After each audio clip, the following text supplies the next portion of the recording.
How's the baby? Sarah's fine. Not that April or her mother give a damn. I bet you they're in a bar right now, laughing at us. Let it go. I can't. They scammed everyone, and we just let them walk. We got the baby. Ladies and gentlemen, boys and girls, children of all ages, how you folks doing? Welcome here, welcome back to another episode of NXT. I'm your host, Conman167, and today's show is going to be a good one. I'm excited to go. Oh man, ladies and gentlemen. My oh my, oh. One sec, something's playing here in the background. Let me find my stream. One sec, guys. Sorry about that. We got some sort of stream playing in the background, and I can't find out what it is. Oh, it's maybe Twitch? Oh, okay. All right. We all good here. And apparently are we glitching out or anything? Is weird things happening here? Are we good? We good? I believe we are. Okay, there we go, ladies and gentlemen. Welcome here. Welcome back, everybody, to another episode of NXT. I'm excited for today's show, and I hope you guys are as well. If you are ready, everybody, then give me a giant NXT, NXT, NXT, NXT right here in the chat, and let's just jump into this thing. Let's go right into the Conman certified roll call. So who do we got in here today? We got ourselves Steve Taylor. How you doing, Steve? We got Mr. Ford. Nice to see you, my friend. We got Xavier Howe. We got Christian Vega. We got Justin Roberts up in here. Always great to have that man. We got Shell Bryan. We got Xavier Howe once again.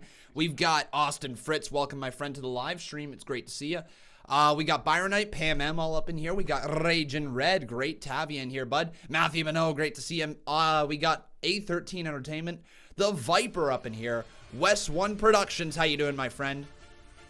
We got Peyton Ayers as well. We got Nick Perena up in here. We got Nasir Williams. How you doing, my friend? And we got the Viper. Okay, guys. So today, well, actually not just today. Basically the last, 15, 16, 17, 18, 19, 20, 21, 22. Almost 23 hours I've been working besides the spot that I went to sleep. So I've been working on the Conman Universe for about 23 hours now, folks, and we are getting there, but boy, oh boy, the characters are certainly taking a long time. The characters are officially done being made. I'm on the entrance part of the Conman Universe right now, and then I'm going to get into the move sets, and then creating the arena, and then making sure every little thing is good to go. Yes, that's right. The Conman Universe is underway, though we are almost ready to go. We'll be back with it on Monday afternoon. Hopefully that is going to clear things up for you guys if you had any questions regarding the Conman Universe. But let's find out what is going to start off NXT here tonight. I'm really excited because tonight we've got Finn Balor. We've got a #1 contendership match for the Women's Tag Team Championships, which I think is pretty cool. At least I believe that's going down tonight. If it's not going on tonight, it's going to happen later on. But we got ourselves a really cool card here tonight. We also got the triple threat match for the North American title between Roderick Strong, Keith Lee, and Dominik Dijakovic. So that should be a really good one as well. We also got Bianca Bel-Air and Rhea Ripley facing off against each other. And then we got Pete Dunne dealing with Damian Priest and Killian Dane. And then Matt Riddle versus Cameron Grimes here tonight as well. It's going to be very entertaining. I'm looking forward to this show. I hope you guys are as well. If you are, make sure you leave a giant like on this video.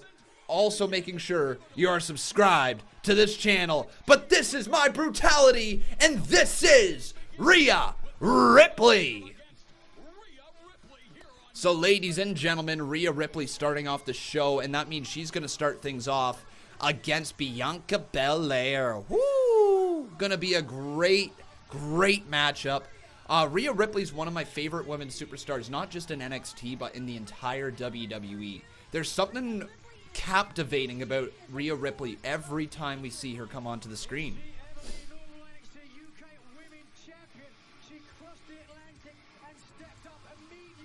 There we go.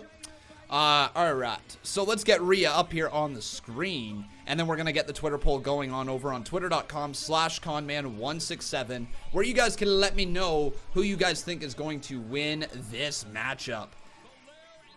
Very, very, very interesting one ahead of here for us. King Ghostface asking me, Morrison to NXT. I don't know about that. I don't know if John Morrison's going to NXT. I don't even know what the deal is with John Morrison right now. Like, if John Morrison has some, just some things that he's waiting to get passed by, if they've already got something going on for him inside of the WWE, or if the rumors are just not true. Like, I mean, it's entirely possible the rumors aren't true, right? Like, I don't know. We just got to wait and see, and we'll find out if John Morrison's coming back at any given time. But let me ask you guys once again, who will win over on twitter.com/Conman167. But Bianca Bel-Air down in the ring.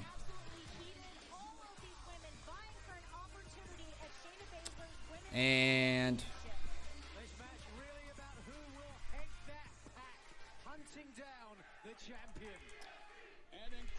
all right, Rhea Ripley, folks, on the screen. And we'll get Bianca Bel-Air up there as well, as it's taken me forever to post this tweet. Sorry about that. Now it's live. And we got ourselves the first little lockup of the matchup with Bianca Bel-Air and a collar and elbow tie-up against Rhea Ripley. Can you guys hear the background fine, or does it need to be turned up? Ron Bondi saying, oh, I thought you were doing AEW. Well, here was the thing. All right, guys, here was the thing. I floated out the idea of us doing AEW this week. I floated the idea, and the thing was the poll actually received more votes for AEW than it did NXT. So that's good for me to know that there is a lot of my fans who do want me to stream AEW. Now, just because that we did the poll doesn't mean that we are going to transition over to AEW right away. Doesn't mean we got any specific plans for AEW right now. But it's good to know, folks, that there are people interested in it, and that is good for me to know personally, right? Xavier saying he can hear it, which is good. But man, oh man. Nice sweep of the legs right there. Nice reversal by Rhea, turning the pain around. Bianca suffering. Bianca with a kick to the leg there of Rhea Ripley, and then bouncing right back as she's going to hit an Irish whip into the corner, but a reversal there from This Is My Brutality. Rhea goes hard first into the corner. Back handspring spear from Bianca Bel-Air. Whoa! Look at the aggression here. Go Bianca! Woo! Such a powerful athlete. Oh, and a show of disrespect on top. Just that disrespect right there. Oh, double stomp though from Rhea Ripley, and she puts an end right there. Rhea looking to stalk her opponent. So, put it this way, guys. If You can feel the energy. this right here, These two women what am I trying to say? If today's viewership stays around this 80 to 100 mark right now, next week we might try to stream AEW, okay? We might end up going back and forth and having a little bit of our own ratings war sort of thing. I haven't really truly thought about it. We will test out the idea a little bit more, but I know there is a lot of people who want me to stream AEW. Now, that doesn't mean that I'm not going to... That doesn't mean that I'm going to just switch over to AEW, because I really, really do like NXT. I've been watching NXT since its incarnation, but there is a lot of hype around AEW right now. A lot of people enjoying the show. A lot of big storylines going on, and you know, at the end of the day, I gotta do what my fans want to see me do, right? But anyways, right now we're sticking on NXT. Maybe in the future we'll get back to AEW. Oh man, up and at him though. Bianca Bel-Air and Rhea Ripley trading back and forth suplexes here. Look at this, all the way up Rhea Ripley. Is she gonna get it? Yes, she does. Down goes Bianca.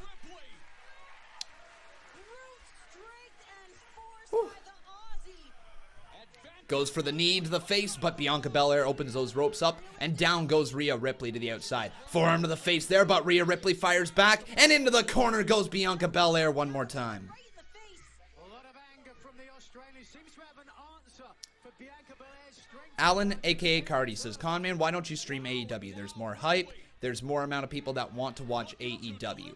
Okay, so again, what I'm saying to this is I really, really do enjoy NXT. I've been watching it since its incarnation, right? I've been watching for a very long time, nearly 5 years, right? So it's tough for me to just straight up giving up NXT just to go to another show, because there's hype surrounding it. Don't get me wrong, I'm excited as well to see what AEW does. But NXT's been going on for 4 years, right? 4.5 years, 5 years. It's tough to just want to leave it. Don't get me wrong, I'm excited to see AEW as well. It's tough to just leave NXT though. But again, at the end of the day, it does come down to what my fans want to see. And if there's some more definitive polls, less than like, you know, split. Oh, big suplex from Bianca Bel-Air. Then we might very well switch to AEW in the future. Or we might start going back and forth depending on the card. But welcome everybody here to the live stream. It's great to see you. Guys, I can't keep answering AEW questions. There's everybody coming in here asking me, why aren't you streaming AEW? Simply put, we have not started streaming AEW on this channel. The poll won, but it was just a feeler to see what you guys were interested in. Alright, I don't have AEW set up right now. I don't have all the streaming stuff set to stream it. Sounds like excuses, but at the end of the day, I want to stream NXT tonight. Welcome everybody, though, once again to the live stream as Bianca Belair locks in a nice abdominal stretch on Rhea Ripley, just using her hand on the hair of Rhea to try to stretch out the midsection, and Bianca's got her locked in deep in this abdominal stretch. What are my thoughts on WWE 2K20? Well, WWE 2K20 has been abysmal. It's not very good. It's got a lot of glitches. Personally, I ran into one damn near game breaker today. The fact that you can't create entrances for people who have custom lettering on their attires. So like if you put your own custom lettering on, you can't create an entrance for them, at least a simple entrance. So it's just like a really, really bad glitch. That's a damn near game breaker. It's a big oversight by WWE 2K as well. Mr. Ford says, hey Conman, just put the NXT or AEW stream debate to a majority vote on YouTube. Well, I did that this week, guys, and AEW won. Yes, I'm acknowledging that. AEW won, but again, I was not... First of all, I was not expecting AEW to win. I thought NXT would still win. But second of all, I'm just not quite set up yet to do some more AEW stuff. Maybe in the future, though. Thanks for tuning in, everybody. But yeah, WWE 2K20 is glitchy as hell. Hey, Cobretti, how you doing, my friend? Welcome to the live stream. It's great to see you. But remember, everybody, since we've gone to commercial break now, make sure you leave a like on this video. Also, making sure you are subscribed to the channel. Ghostface saying, do what I said, watch NXT on Wednesdays, and then stream your reactions to the AEW repeat on Thursdays, unless you have something else on the schedule. Here's the thing, though. What we keep overlooking is that AEW, well, it does get replayed. Oh, we'll read that one sec. Thank you so much, Shell. That's absolutely amazing. Well, AEW does get replayed the next day. It's not live, which means that you can't truly watch reactions because there's going to be people spoiling in the chat every single moment that they possibly could. So that's not an option. And simultaneously streaming is not an option. So it's one or the other. And that's just how it's going to have to be. We will look into it some more. It might very well be just a weekly poll where you guys have to vote, hey, which one do you want to see this week? It might come down to something like that. I don't know. Let's read this dono right now, Shell. Thank you so much. As Shell drops 40, she says, hey, Con, sorry I missed Raw. Thank you for all you do making the characters for the Conman Universe and all the entertainment in the live streams. Great job as always. Thank you, Shell. Yeah, it's been a lot of work already. Like, I've got, how many characters are there this year? There is 46 characters. So I made 46 characters combined between last night and today. All pretty immersive details and things like that. There's not a single character that I look at and I think, man, this character looks rough. Nope, I'm a big fan of what I did with the characters. I'm a big fan of how it's coming along. The entrances are looking good as well. And that's currently what I'm sitting on, is all the entrances. I was trying so hard to get it done for today, but there was absolutely no way. Like, as I was rolling through my checklist, like I got a checklist right here, I'm not sure if you can see, but essentially I've got transfer and create all the superstars, screenshot all the custom superstars, create and transfer all the entrances, create the movesets for all the superstars, create the arena for Con and Bob, and adjust the sliders for in-game. So that is all the stuff I've got still to go with the Conman Universe after the entrances and, of course, creating superstars, because I got those done. But let's roll the $40 dono right now. And let's hear it. We won't see the sun again. You know what to do. It's time for a feed. Hail. Hail. Hail. Hail. Hey Con, sorry I miss Raw. Thank you for all you do making the characters for the hashtag Conman Universe and all the entertainment in the live streams. Great job as always. Yeah, as we come on back though, Bianca Bel-Air and Rhea Ripley are in the center of the ring. Bianca Bel-Air leaps over top of the much larger Ripley, but a big boot to the midsection there as Bianca gets knocked down. NXT Women's Division showing what empowerment looks like. Ludog asking me when will I do a roster reveal. I'm assuming you mean for the Conman Universe. And when I'm going to do a roster reveal is I'm hoping for this Saturday all the entrances is going to be done and I can record it and edit the video. I'm unfortunately not going to be able to get a ton done tomorrow as I've got some other stuff on the go tomorrow. Too big. Oh, what a kick out right there by Bianca Bel-Air. So I'm not going to be able to get too much done for the series tomorrow. Friday, however, I'm going to be coming on back here. Going to be sitting back down in my office and trying to get all that edited. Maybe Friday we can get all the entrances together for you guys. If not, then Saturday will be the roster reveal. And then Monday, we are back here with the Conman Universe on Monday Night Con. Rhea Ripley goes for a ripcord drop kick. Nicely done there by Rhea. And thank you guys, I appreciate all of you saying nobody's rushing me and all that, and to take my time. I do appreciate it, because it's a giant project. Oh my god, is Rhea gonna lock it in? She's got it locked in! That finishing maneuver there, it's locked in deep on Bianca Belair. The submission move, oh, but Bianca gets all the way to the middle ropes and swarms her way out of that one. So Bianca, man, this is my brutality. The brutalizer from Rhea Ripley wasn't enough to be locked in. But Rhea, nice senton there. Down goes Bianca. Yes, and everybody wondering how the draft is going to go with the Conman Universe. Essentially what we're going to be doing is during the roster reveal, it will, I believe I'm going to have... Oh no, what? Oh, 619 from Io Shirai. Io Shirai's attacking Rhea Ripley. Oh my god, Bianca's gonna win. Spear to Ripley. Oh my god, 1, 2, Ripley kicks out. Oh my god. Rhea Ripley just about got stolen. I'm not even sure if I'm speaking English right now. Io Shirai, man, oh man, almost just cost Rhea Ripley the match. But look at this from behind. It's Candice LeRae. Candice LeRae. Candice LeRae pulling down Io Shirai. And now Bianca Belair in the center of the ring, looking to put away with a little bit of a... Oh, can't hit that maneuver right there. Step through. Bianca's in trouble. Planted down into the mat. Rhea Ripley hooks the leg and it's over. Ripley wins. Wow. Woo. What a match. What a hot end. That's a massive freaking win, and you gotta tip the hat of Candice LeRae for making the save there for Rhea Ripley. It looks like we're not done with Io Shirai and Candice LeRae, which is really good. The women's division in NXT is freaking phenomenal. It's so good.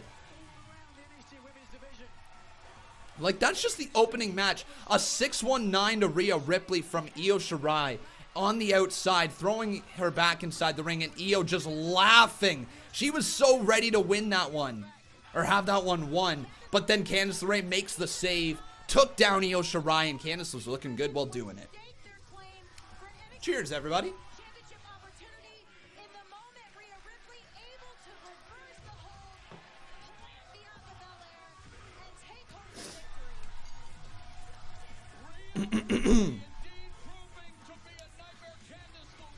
Well, that was really entertaining. Very, very good segment right there. Great way to start off NXT. But ladies and gentlemen, welcome everybody here to the live stream. My name's Conman. If you can leave a like on this video, that would be great. Also appreciated is if you subscribe to this channel. I will apologize today, guys, if... I don't know if it sounds like it to you guys, but my voice, for whatever reason, it feels like it's just a little bit pitchy today. It could just be me, so I do apologize if the audio quality sounds a little bit off than normal. I have been, like I said, been sitting here for just about, not 24 hours straight, but take away, I want to say about, let's say, take away 10 hours of the past 24, or of the past 36 hours. And that's essentially what that was the time for me to sleep, and I did not do anything else besides sleep and work for the past day and a half, it feels. Maybe almost 2 days here. It's crazy. But the Conman Universe has been coming along slowly but surely.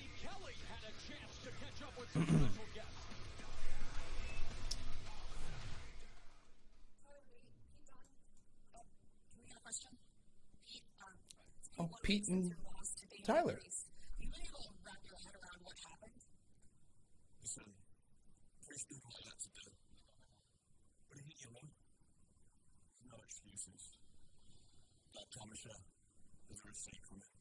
Cool.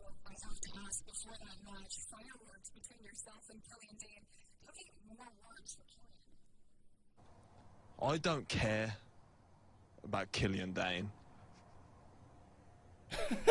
Okay, all right.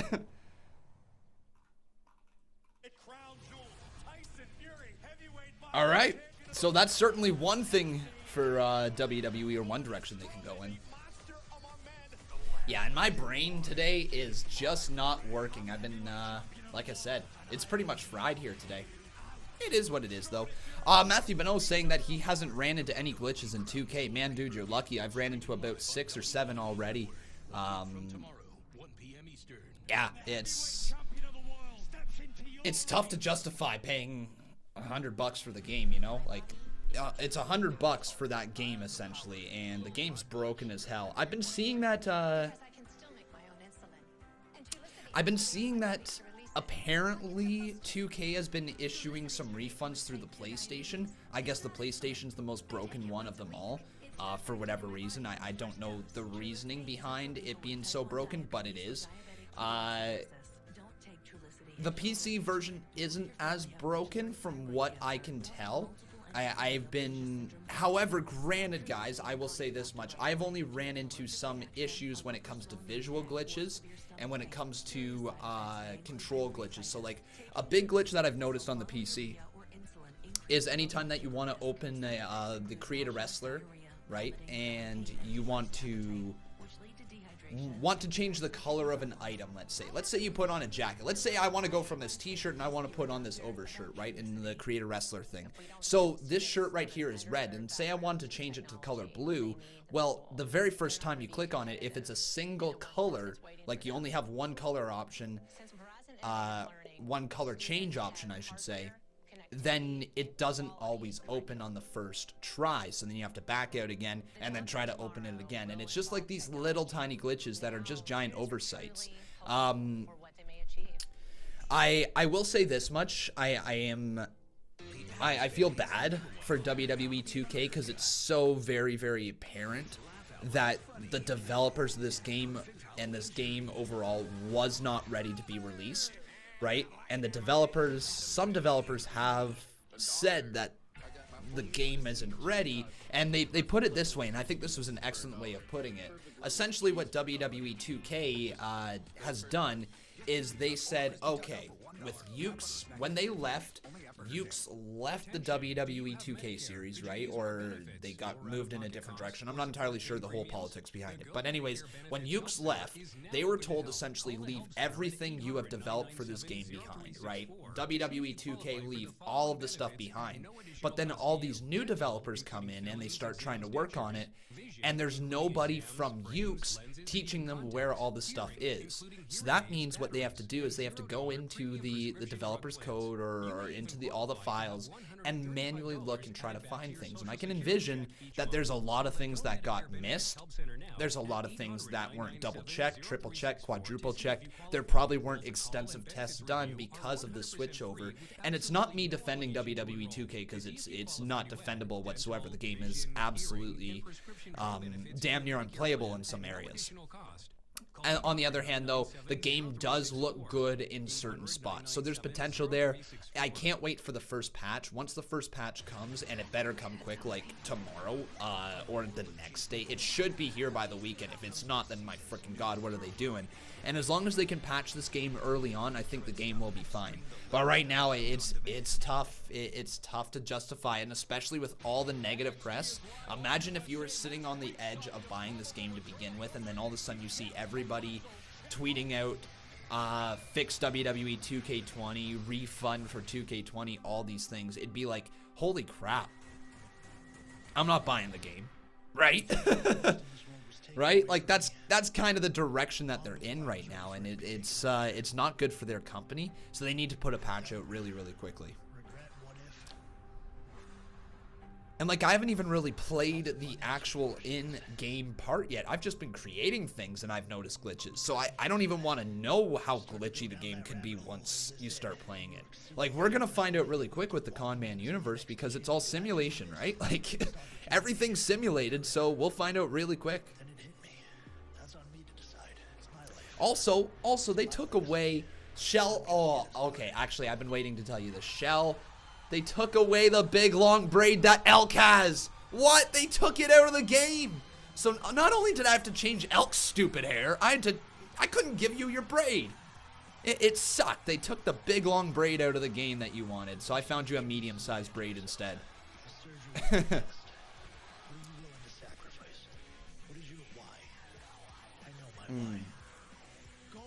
Am I streaming Crown Jewel? Yes. Yes, folks. I'll be live with Crown Jewel. Don't you worry, my pretty little friends.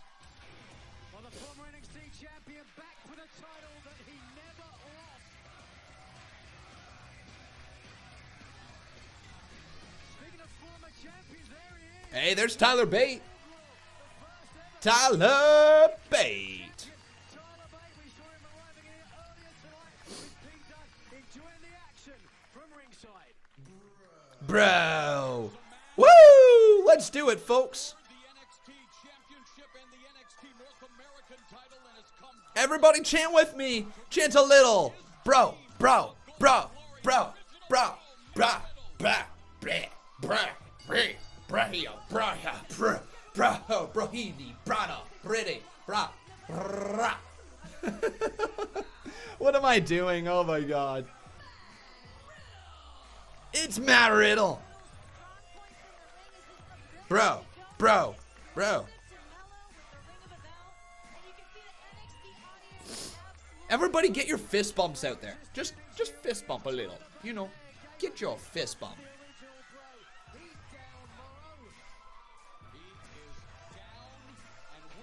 And there's the little flip-flop flip. And the bro, the original bro, the OB is in the center of the ring.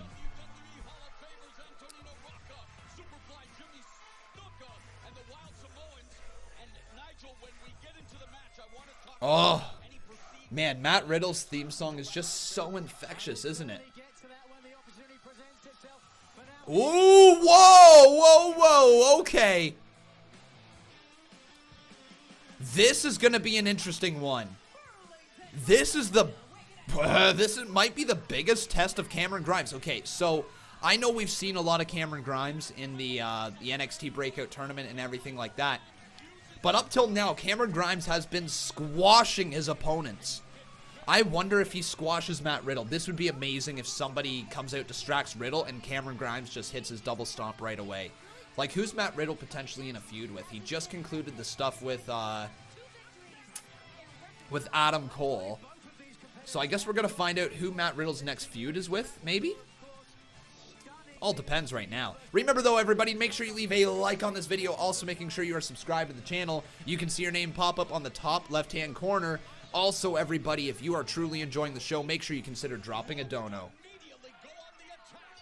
So Cameron Grimes, right? Oh, goes for the double stomp, but Riddle moves out of the way. And Cameron Grimes immediately went for the attack and then backs up into the corner. So nicely done. Okay. So, first match was Rhea Ripley defeating Bianca Bel-Air. Alright. So everybody, make sure you head on over to twitter.com/Conman167 and let me know who you guys think is going to win this match. So who will win? Hashtag WWE NXT. Quick to take down Cameron Grimes. Hey, Beth, remind me to pick up the bill next time we go up the You line. owe me one for that, Marl. Thank you very much. Alright. I'll pick it up and hand it to you, of course. Hey. God bless Bobby Heenan. All right, it's Grimes with the waist lock on Riddle. But yeah, the Twitter poll is now live, everybody. You can head on over there. Nice roll through. Matt Riddle turns him over. The bro mission. The bro mission, is it locked in? No, nice reversal there from Cameron Grimes. Into the cover, but a kick out by Matt Riddle. Riddle tries to float around the back there, trying to look for a German suplex. What a cool matchup this is. We're talking about a superstar like Cameron Grimes, who has been built up heavily over the first few weeks of NXT being on TV. Interesting to see that he gets this big spot against Matt Riddle as well. Because, like, I don't know about you guys, but I would say... Oh, big forearm to the face. I would say Matt Riddle is probably one of the top superstars on NXT in terms of star power. Right? There's very few superstars who can truly top Matt Riddle's star power down in NXT.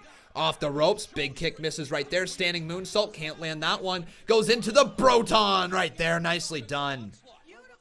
Big kick to the side of the head. Grimes is down too, but he kicks out of that one. So to speak, when it comes to not wearing boots, as it leaves them open to attack. As we take a look here at a beautiful exploder suplex from Riddle. But Mara, you've seen in MMA, I'm sure, how not wearing boots gives you a better... Did you make Conman the Canadian? I hope so. You're damn right I did. Of course I would. Of course. Cameron Grimes, and Grimes has been in fuego since losing in the finals of the NXT Breakout Tournament. Goes right through there, kick to the midsection, and Grimes is dropped down again. So Matt Riddle's kicks are almost like like Walter's chops. You know, they're just that hard hitting. Two kick out right there by Cameron Grimes. I also know there's a lot of people in here asking me about the Conman Universe draft and how's it going to go down. If it's live, is it going to be recorded? And essentially, here's what I'm saying. I personally don't truly have an understanding. Oh, big kick out by Grimes. I don't have a true understanding of what I'm necessarily doing for the draft quite yet. I believe what I'm going to do is I believe I'm going to present the roster reveal. But then again, I don't know if I just want to have the roster reveal and then make the draft a separate thing. I don't really know what I'm doing yet. So there's one of two ways that I'm going to go. First way would be the roster reveal, and essentially the roster reveal will be the roster reveal for Monday Night Con and Wednesday Night Bob. So it would show you guys the rosters on both sides, and that would be the video. It's entirely possible I do that way, because that would probably be the most logical way to do it. But I could also do something else. I truly haven't truly figured it out yet.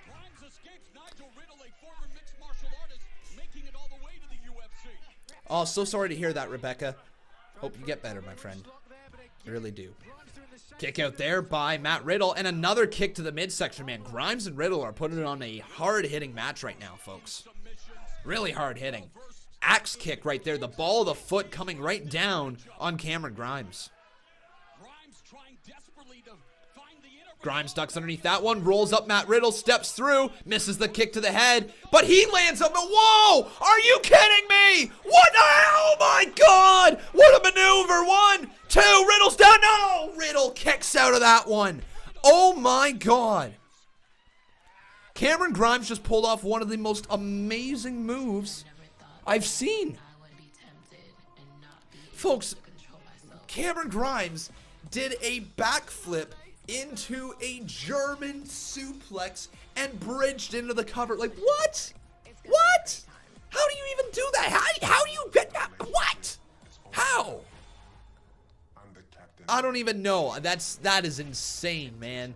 I don't think I've ever seen a move where you backflip into a German suplex. What the hell? Oh, amazing stuff there by Cameron Grimes. He's growing on me every single time I see him in this ring. I didn't know too much about him. I knew his name was Trevor Lee, right? And I knew he came from Evolve. But outside of that, I don't really know too much of Trevor Lee. I didn't see too much of his stuff on the indies, but he is impressing the hell out of me here in NXT.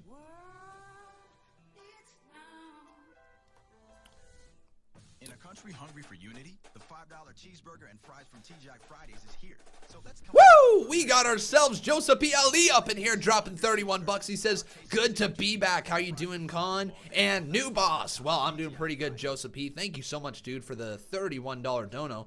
I hope you're doing well, buddy. I'm doing really good right now. I'm working my ass off. I'm enjoying working right now. I'm really enjoying the work that I'm doing on this channel. This channel and Conman Reacts, to be 100% honest, but you know, it means I'm very, very busy, so little support like that truly helps me out. Thank you so much, dude, for the $31 dono, and Braun's not finished with you yet. Yeah, I'm not finished with you. Good to be back. How are you doing, Con and Hash New Boss? Woo! We got ourselves, everybody say it with me, a new boss. His name is Joseph Piali. There we go, new boss up in here. Colton Starman saying, Con, are you done with the reviews? Very good question. So, personally, I think I was stretching myself too thin, and I was putting in work into other areas of the channel that was not beneficial to the channel long term. So personally, the way that I looked at it is the review show. Some people liked it, some people didn't. It wasn't super popular, it wasn't unpopular. It lied somewhere in the middle, but me personally, I didn't think I was very good at them. I didn't think that my interaction with people on the calls were all that good. I didn't think my style of the show was all that good, to be honest. And I'm the most judgmental person of myself, right? I'm the most critical of my work I do here on YouTube. And if it's not a show that I can personally watch back and I could say watch it for the whole hour, then I am not interested in the show. And I found myself skipping every single, like, if I wanted to rewatch the shows to figure out what I did wrong, how to make them better, I couldn't get through the review shows. Right? I couldn't watch them back. I personally felt that if you didn't watch them live, there was no reason to watch them. You know what I mean? And I don't like that. I like the replayability. I like people to feel like they can miss the show and then come back in and watch it live. That is why my NXT streams, my Raw streams, my SmackDown streams do so well for me personally, because I know people can come through and watch it back. It's got replayability. There's moments that you'll come back and watch. And also, if you miss the stream, it's not a giant deal because you can sync it up with your TV at home. What a V-trigger there from Matt Riddle. And a big knee into the German suplex on Grimes. 1, 2, Grimes is in trouble, but a big kick out there as Cameron Grimes gets his shoulder up. Alan, a.k.a. Cardi, says, Conman, is your WWE review show canceled? Well, did you not just hear what I was saying? You're saying Conman wants money. What?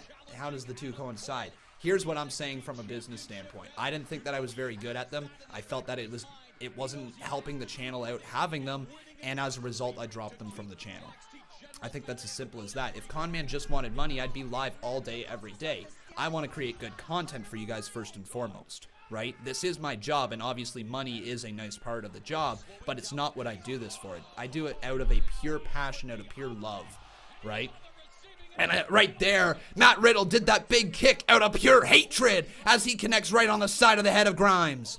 But now Grimes up and at him, but he slides through. He's got Matt Riddle up on his shoulders. Cameron Grimes, oh, what a move! What a move! A modified sidewalk slam into the cover. Big kick out by the original bro. Wow.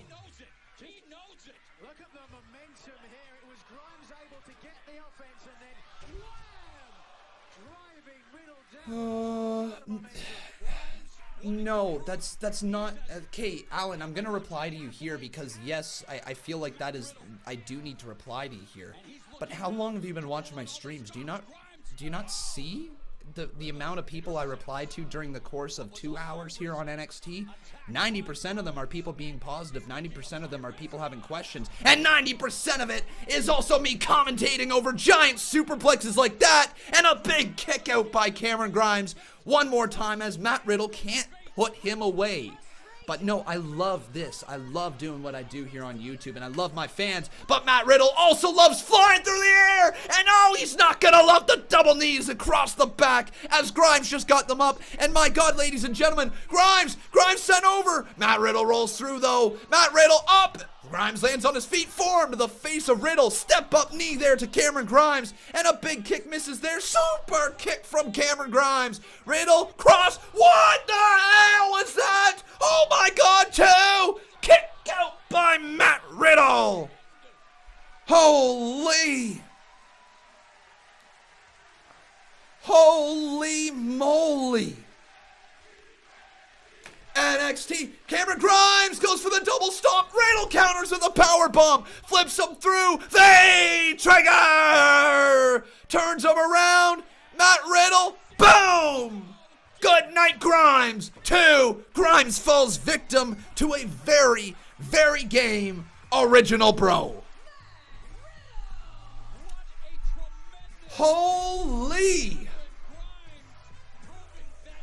Bro.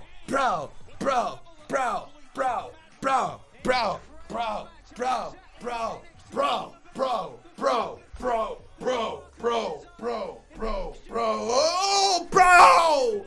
Woo! Matt Riddle, what a freaking match.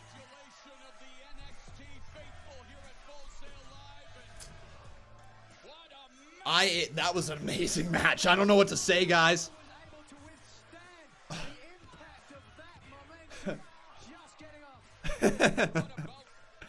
Oh man, get those fists up there. A little fist bumping right there.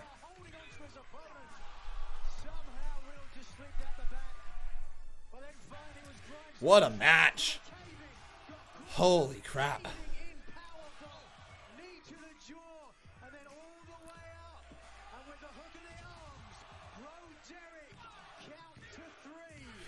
What's the name of Matt Riddle's finishing maneuver there? I know he's got the bro mission, but what's the name of that? Like...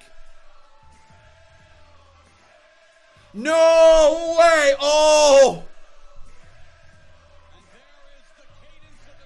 Oh! Folks, they're chanting Riddle, Riddle, Riddle, Riddle, and it's mocking Goldberg. Cameron Grimes telling him to get out of here. He doesn't want the fist bump from Matt Riddle. He fist bumps Tyler Bate, and then down goes. Is Tyler Bate going to start getting into a program with Cameron Grimes? Oh! Grimes just subbed Tyler Bate. Oh, it's a little boop and bop. Down goes Cameron Grimes, and looks like we're going to enter into a feud of Tyler Bate versus Cameron Grimes? Okay, I'm done with that one. I'm down like the sickness right there. I'm down with it. Man, oh man, guys, what an awesome... Okay, see, I just swore there. It's stuff like this that makes me not want to give up watching NXT, right? You know what I mean? This has been entertaining as hell. This has been 43 minutes of pure entertainment. And yeah, sure, the middle of the show might lag a little bit, but the main event's going to be awesome. It just makes me want to keep watching NXT. And yes, sure, I could technically do AEW for more views and more popularity. But at the end of the day, it's what I enjoy the most. And NXT continues to deliver. Like, it's going to be a very tough thing for me to want to stop streaming NXT on a weekly basis, right? Very difficult. Up next, though, we're going to get a 6-man tag. I wonder who's the mystery partner for Breezango. But we got ourselves a $22 dono, $23 dono. Sorry, Joseph P. How you doing? Once again, man, thank you. He says, how would you save WWE from going down the toilet, which it is right now, Why is NXT the only good brand of WWE at the moment? It's fan perception. The first thing I would try to do if I was WWE, I would really, truly try to fix the fan relations. I would realize exactly, one sec, here's Dom. And I keep my promise. Cool. Okay, so the first thing that I would do if I was NXT, or sorry, just WWE in general, my first and only goal, not first and only goal, my first and foremost goal at the start would be to fix fan relations. Fans have never been more angry at WWE. Fans have never been more pissed off. Fans have been never more easy to turn on a company, right? Bro, Derek, thank you. All right, good to know. Thanks, Matthew Beno. So all I would try to do is I was focus on the fact that we are making changes in the WWE, and it unfortunately, and this is the part that a lot of people are going to agree with me on, and it's a lot of things that WWE probably doesn't want to hear. There is not going to be a true fix in WWE until Vince McMahon steps down from his position. Until Vince McMahon passes on the power to somebody else. Because the thing is, the man is a genius for everything he has created. Right? Absolutely everything that he has created, he's a genius. He is a wrestling legend. Wrestling would not be where it is without Vince McMahon. Even a lot of the stories today would not be where they are without Vince McMahon. But that doesn't mean that the guy is in touch with his audience anymore. The audience is younger. Like, picture this. Picture your grandfather. Picture your 70-some-old grandfather. Just telling you how to run stuff in a social media era. Think about that. Imagine if your grandpa was telling you how to manage Twitter. Imagine your grandpa was telling you how to manage YouTube. Imagine your grandpa was telling you how to manage Instagram. Imagine your grandpa was telling you how to understand these new characters in a brand new era that he has never lived through and did not grow up having. It's a tough thing to get through his head that he's just not in touch with the audience anymore. You know, people complaining on Twitter aren't people just complaining. You know, there's a lot of people on Twitter that do complain just to complain. But there's also a lot of the times when things start trending that you gotta wake up and realize it's trending for a reason and not for a good reason, you know? These are wrestling fans who are going to tell you what they think of your product every single week, you know? It doesn't matter if you're a WWE fan, an AEW fan. Those tweets, if you're putting out those emotions to online, 90% of the time, they're your real emotions. They're not you just going along with what you feel is going on or what you think is the right thing to say. No, 90% of the time, it's people putting out their true emotions for how they feel in that moment. And if WWE can't wake up and realize that, that's a big, powerful voice, because you're getting live time feedback from your audience, the audience that is leaving you. Listen to them, right? Listen to their reactions. If they think about this, if we want to go back to a year ago when the man Becky Lynch came around, WWE tried to turn the man Becky Lynch on all the fans. Tried to make her a heel because they don't know how to book cool bad guys or cool good guys, right? So they felt immediately they needed to turn her heel. The fans resented that so much, and they actually listened and turned her back face. And as a result of them listening, WWE ran into a megastar of Becky Lynch. I'm not saying you got to listen to all the Stan accounts and all the stupid idiots out there, right? No, I'm talking about the ones, though, the reputable sources, the reputable people who actually have a good brain for the business, tweeting out things that you should listen to, right? And I'm not saying you got to change every little thing of the WWE main roster, but if fans are going to tell you something that we want this, then give them that. You know, if they're going to chant loudly for a superstar, then push that superstar. If they're going to boo a superstar, turn them heel. If they're going to start cheering a superstar, turn them face. Go with the feel of the crowd, and you are never, ever, ever, ever, ever going to run into issues. Because if you go with the feel of the crowd, they are the people who make the stories seem so important. They're the people who cheer or boo. If half the crowd wants to boo somebody and half the crowd wants to cheer somebody, let them do that and book the character to eat those cheers and boos. John Cena is a prime example of listening to the fans. Half the people hated him, half the people loved him. So he always played into it. Right? All right, it looks like we're about to get a little bit of Breezango.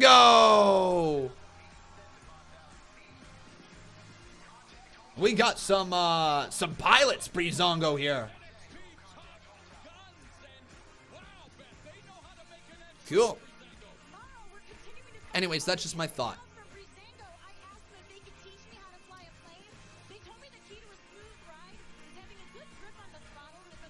So what are you guys' thoughts on the fashion police, Breezango? Ever since they went down to NXT, I've been intrigued, but they haven't been capturing my attention like I thought they would since going down to NXT. They're actually overshadowed in a lot of ways down there for some reason.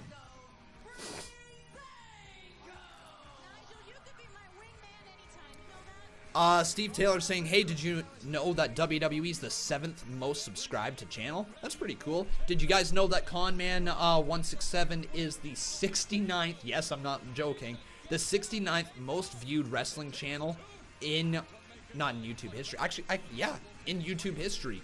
We are the 69th most viewed channel of all time with wrestling on it, which is pretty cool. Whoa, Swerve! Asaya Swerve Scott's going to be teaming there with the Fashion Police. Okay. All right. Swerve, Swerve, Swerve, Swerve, Swerve.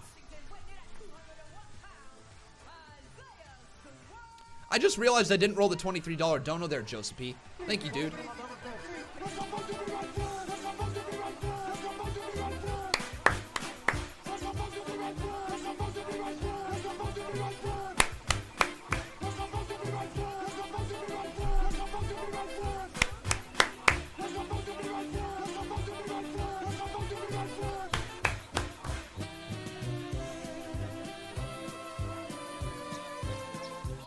How would you save WWE from going down the toilet, which it is right now? Why is NXT the only good brand of WWE at the moment? So let's get Tyler Breeze and Fandango up here on the screen. Then I'm going to ask you guys who you think is going to win as well. So there's Fandango and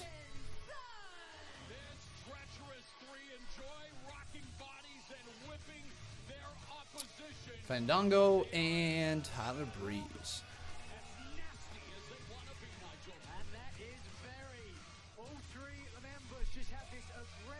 Sorry guys, it's going to take me a minute to get all these guys up on the screen. Cool. So Steve Cutler.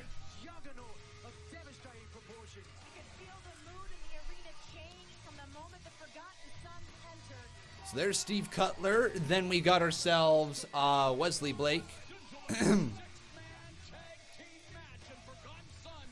Or just Blake. I don't know if they call him Wesley anymore. Blake right there. And then Jackson Riker. Who was at the last minute given this opportunity. How is he going to gel with Breezango? And how will he fare against this? And we're almost there. Steve Cutler's got to come on down just a little bit. Beautiful. There we go, ladies and gentlemen. Okay, now all you need to do is go on over to twitter.com/Conman167 and please vote in the poll that I'm going to put up right here.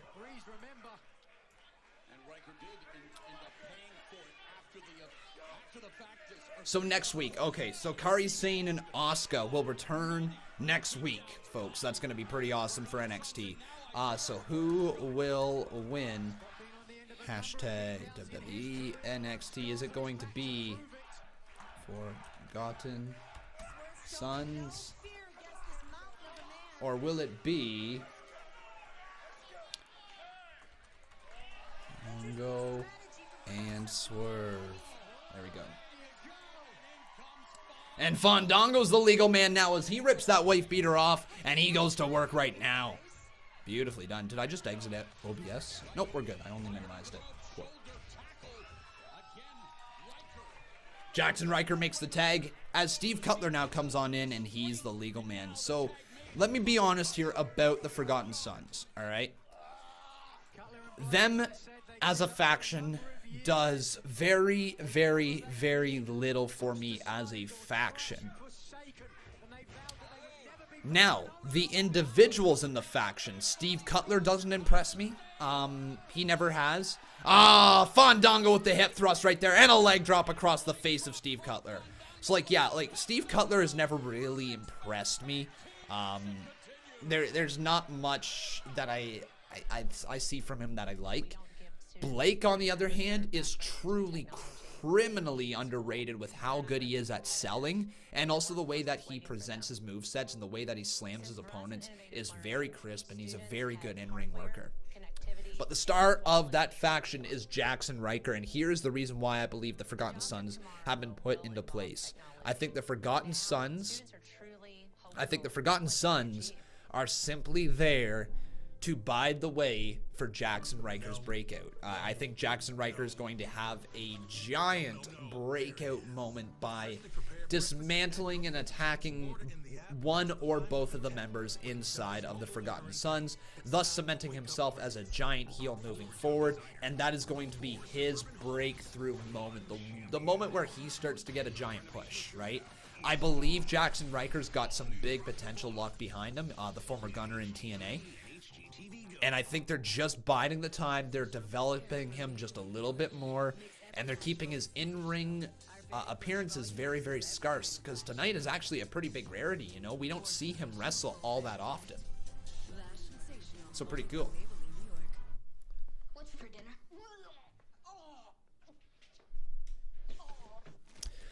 The Dark Ops says, why people always want to break a team's faction? Well, because it's an easy way to get stories. If I'm being the most honest, you know, you want... Yeah, you could get a side salad with the meal, or you could go to Ruby Tuesday and get a salad. With factions, the goal is that by the start of the faction, you take 3 people who aren't being used, and by the end of the faction, you can develop them into people you're going to use more. Whether that means they're going to be used as a main eventer, as a jobber, in a tag team role, or whatever.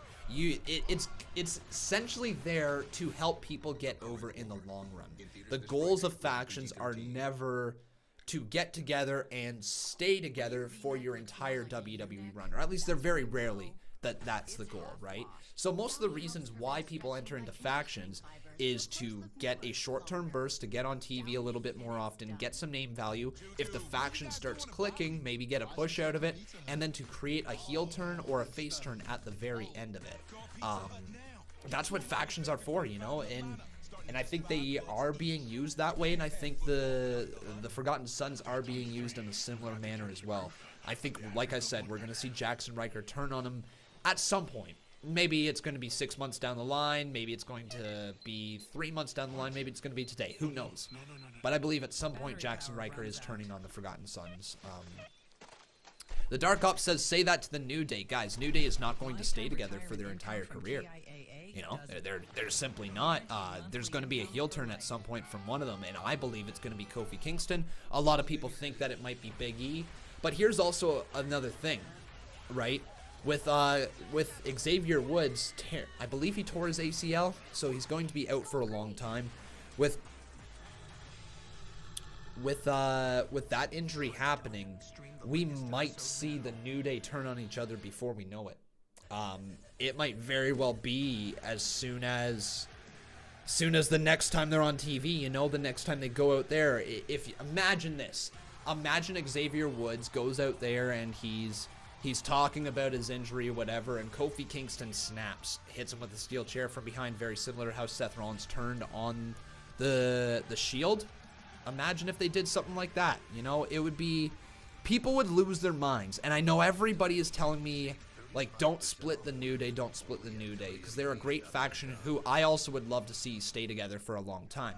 However, The fact of the matter is that both Big E and Kofi Kingston could enter into a main event level feud that could last for a long time, and when Xavier Woods comes back, there is a ready-made feud for him there, right? ACL, Achilles. Oh, towards Achilles tendon. My bad, guys. Achilles tendon. Whoops, that's even worse. Oh, God, that's not good. Wow.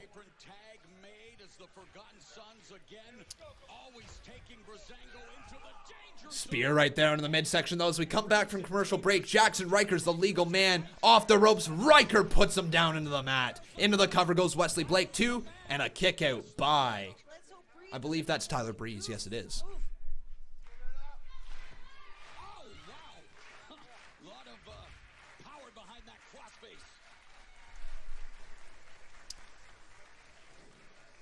Jason Law is saying, this is just my opinion, but I think factions need to stay together. And that's okay that that's your opinion. Me personally, as somebody who understands, and I'm not saying you don't, okay? Don't take this the wrong way. Me as somebody who does understand the little nuances of trying to form stars and trying to see who is going to be a star next, you need to put those people on displays in multiple different scenarios. And, you know, Kofi Kingston's a great example, right? Kofi Kingston had a long build for a long time before he became the WWE champion, right? And it wasn't until he entered the New Day that people started, you know, really looking at Kofi Kingston. But even once he entered the New Day, it was a long rise to get him back to that championship area. And Kofi Kingston knocked it out of the park. But let me ask you this right now. Does Kofi Kingston get back to the WWE Championship in the New Day? The answer is no, right? Kofi Kingston will never be WWE Champion again as long as he's a part of the New Day. And I think that's what people need to understand, is that at this point in Kofi Kingston's career, he has reached the mountaintop. But if he just goes back to being a part of the New Day, well, then he's just part of the New Day. You need to find a way to bring his story into the next gear. You need to find a way to evolve the character of Kofi Kingston, whether that means Big E turning heel on Kofi, or whether that means Kofi turning heel on Xavier, or something like that. You want to try to create long-term stars, right? And when you get natural connections with the fans, like New Day has, you're almost stupid not to try it. Right? The New Day has had a long run, but I totally also understand WWE's risk. You know, they don't want to play off that risk, because New Day is a great merch seller. Nice scoop slam from Fandango right there. And Fandango eats the kick from Steve Cutler. Cutler goes into a big move right here. Big suplex, plants Fandango on the ground. Well, Liam Warren, I'm not sure if you watched my video that I released. Nice crossbody from Isaiah Swerve Scott that I released on the Conman Reacts channel about Kofi Kingston potentially turning heel. I'm not sure if you saw on SmackDown, he was grinding up the pancakes in his hand, right? He was very upset. Nice backbreaker by Cutler. Huge offense from Cutler, and now Swerve is in bad territory. So he's starting to show some signs of aggression, you know? What is this move? What the hell are the Forgotten Sons thinking? Giant move! Isaiah Swerve Scott is down! Oh, what a combo double headbutt. These guys are killing it. 1, 2, but nice maneuver there as both of them back them right up, and down goes everybody as the count was broken up. I think if they had Kofi turn, it would create a lot of talk and get a lot of attention for all the members. There you go, Rebecca Halfritz. You're thinking as well, right? Like, what more can the New Day actually truly do as a tag team? What can they truly do as a faction? There's very little left that they can actually do. They've captured the tag team championships a bunch of times. They've had a singles run with the world title. The only thing that's really left is if they all went after titles at the same time, like kind of like an Undisputed Era. But even then, you know, one's going to be a tag team champion and one's going to be a solos champion. And, you know, it's just going to be, once again, the Kofi Kingston storyline, right? So you got to find ways to truly evolve their characters. Nice drop kick to the knee right there of Jackson Riker, who's in a little bit of trouble. And Isaiah Swerve Scott is going to go all the way up to the top rope. And Isaiah Swerve Scott looking Oh, like punch to the midsection. Jackson Riker's coming right back up here. Huge strikes from Riker. You can just hear the impact. Oh no. Riker. This is a bad spot to be in. Riker's got Swerve all the way up. Is Swerve gonna do something insane? Oh, Swerve surviving. Swerve surviving there. Enziguri, big boot to the side of the head of Riker. And now, Swerve, wait, what's Swerve gonna do? Swerve, oh, what the hell? Whoa! Are you kidding me? What?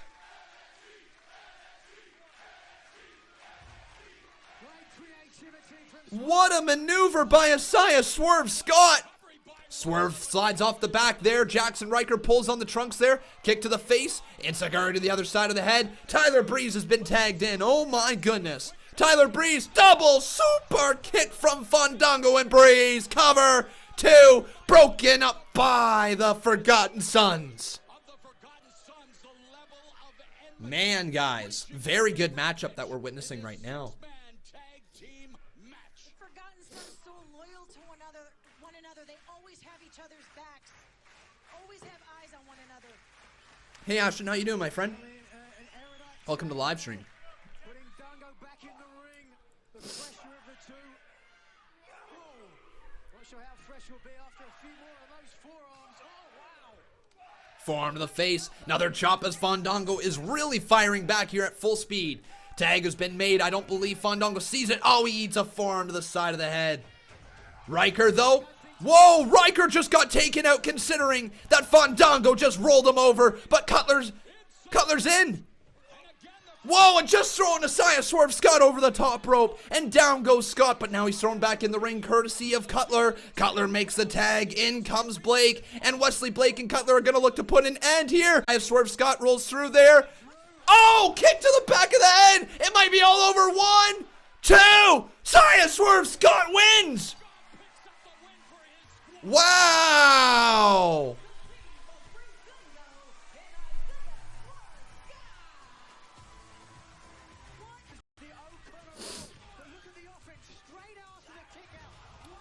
What a match. Guys, we are getting some awesome matches here tonight on NXT. See, this is the reason why I have a very, very, very tough time just watching AEW over NXT. Like, I'm seeing... Man, that V-trigger looked really good, though. I'm seeing it right now. Like, maybe we'll check it out in the future. Maybe we'll try it next week. But, man, I'm just loving what NXT's putting on as well. It's a very fun show. Very fun show.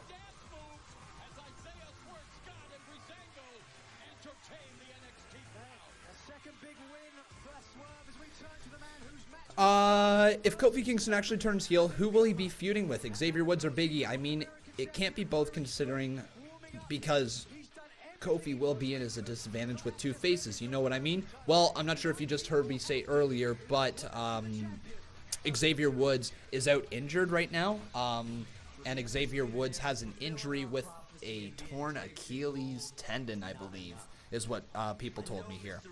So it would be with Big E, and the way that I would do it is if Kofi Kingston's turning heel, I would have him turn on Xavier Woods, which writes him off TV for some time. He can go get his surgery, whatever. Then you can enter into a feud of Big E versus Kofi Kingston for a while. Whether that's the #1 contendership for the WWE title or not is up to WWE, but me personally, I would make that feud for the #1 contendership.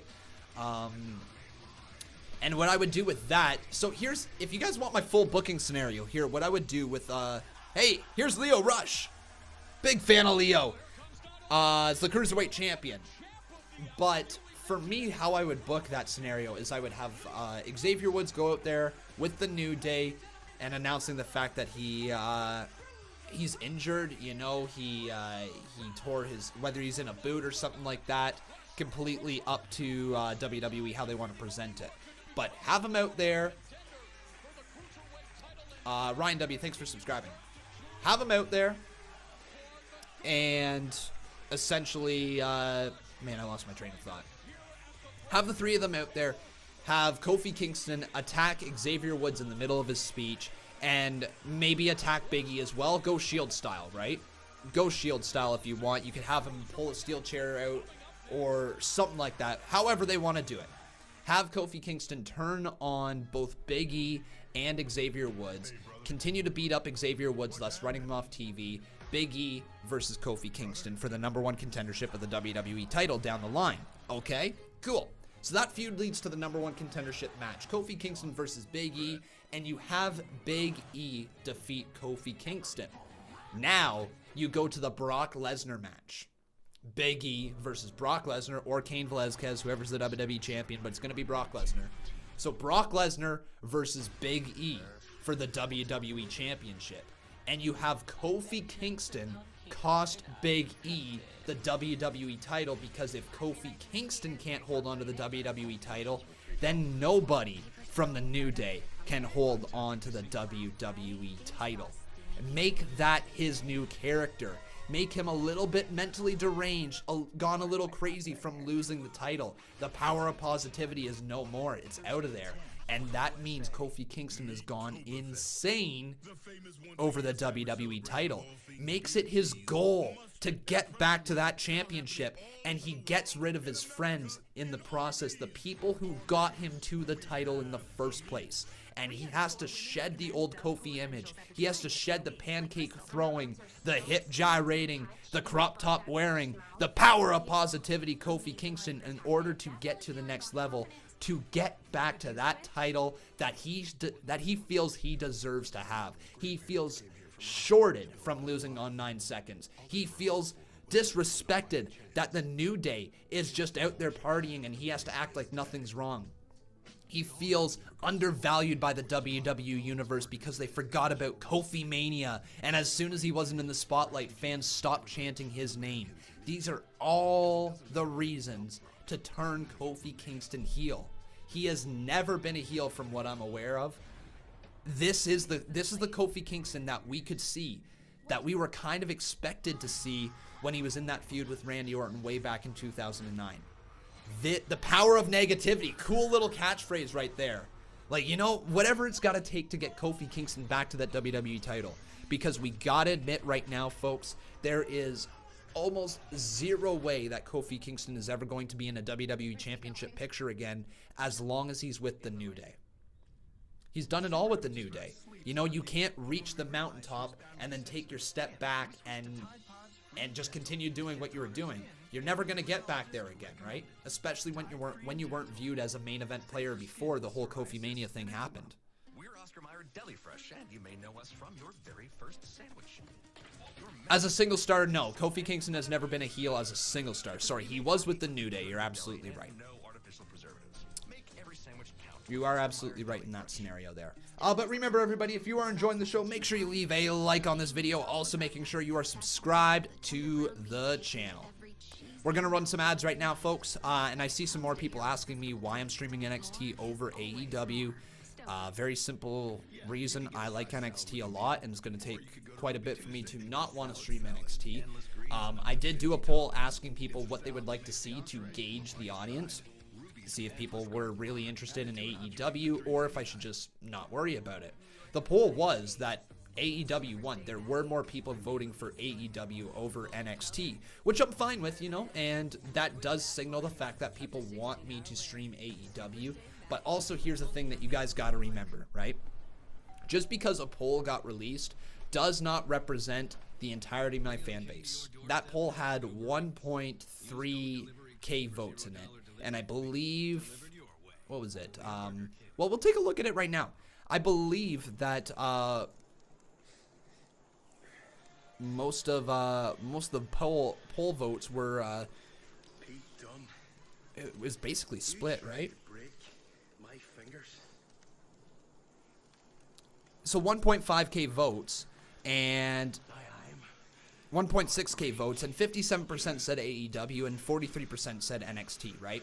So you got to understand that there is also a bunch of people who didn't vote in that who are expecting NXT, right? And it's okay. It's absolutely okay that there are people out there who don't vote in the poll, but I also have to remember that at all times, that there are a bunch of people who don't vote in those polls, right? They don't see the polls, and they just come here and they rely on me for NXT. It's not like it's been a show that I just decided to start streaming, you know? I've been streaming NXT for 2.5 years, right? These are things that I gotta look at as a channel. I've been streaming NXT on Wednesdays for 2.5 years. I've always wanted NXT to be live. It's now live. You know, it's tough to give it up, right? It's tough to give up this brand. I like it. And I really wish I didn't have to defend myself for watching NXT when everybody loved NXT until AEW came along, and it's like all those people all of a sudden said NXT sucks. It doesn't freaking suck, right? Like that's another thing that I think people are getting so skewed in their minds. They're so involved with this war of picking one brand over the other that they say they need to devalue the other brand in order to make sense of watching the other one. AEW looks freaking amazing. So does NXT. So do all the people that perform in NXT. So do the NXT takeovers. They're all amazing. Tommaso Ciampa, Johnny Gargano, two of the best wrestlers in the world right now. You know, on this brand. Matt Riddle, an awesome superstar. Adam Cole, baby, the Undisputed Era. There's so many reasons to watch NXT, and also the Cruiserweight division now, right?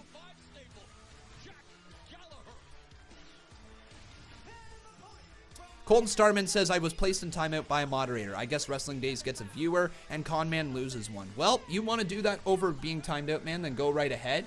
Chances are that the moderators just did it for a reason, and if you can't understand that timing out for 300 seconds isn't life or death, then you know what? You can go watch him as well. It's okay.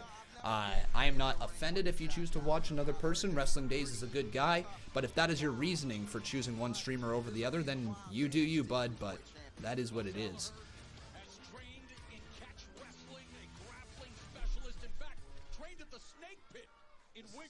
Absolutely, Brandon Harbin. But we got ourselves Jack Gallagher versus Angel Garza. So I guess Jack Gallagher is going to get a bit of a showcase down here in NXT. All right. So let's go Jack Gallagher. An epic clash of styles. The luchador Angel Garza, the catcher's catch. Camp specialist Gallagher, no respect. Give me 2 seconds here, folks. I'm just going to find Jack Gallagher's photo. He's a telegenic third-generation luchador whose looks alone could land him a lead role in a telenovela, but he wants to be the man in the cruiserweight division. And Leo, when you look at a matchup like this, what kind of notes are you mentally taking? I'm seeing who's making smart decisions, smart choices, who's making every movement count. And right now, it's looking like Garza's making every movement count. All right. So there we go. He's up on the screen. Whisper Gaming asked me, can I do 1 week of NXT, then 1 week of AEW? My eyes just started watering. Sorry, folks. Potentially.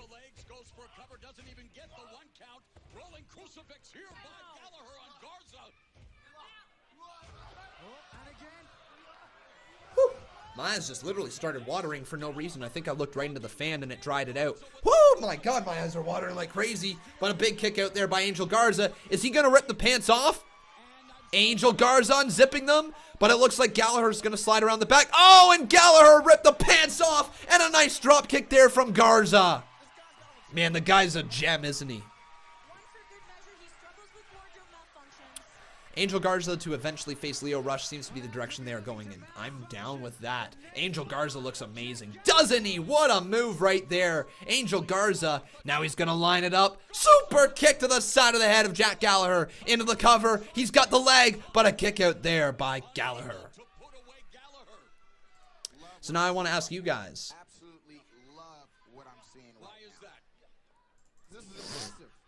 Garza is absolutely killing this match right now. He's taking full control over Gallagher, and I'm taking my notes, mental notes for sure on this one. Well, both these competitors would love a title opportunity somewhere in the future, but that's a long way ahead. And I think this is where Gallagher has the advantage. Sorry guys, was just watching a GIF of AEW, and that actually was pretty cool. The Cody brawl, pretty cool. So who will win Man, now Gallagher showing off his strength right now. Gallagher's got him locked in. He's got him up as Gallagher ready to slam down Angel Garza with the stalling suplex.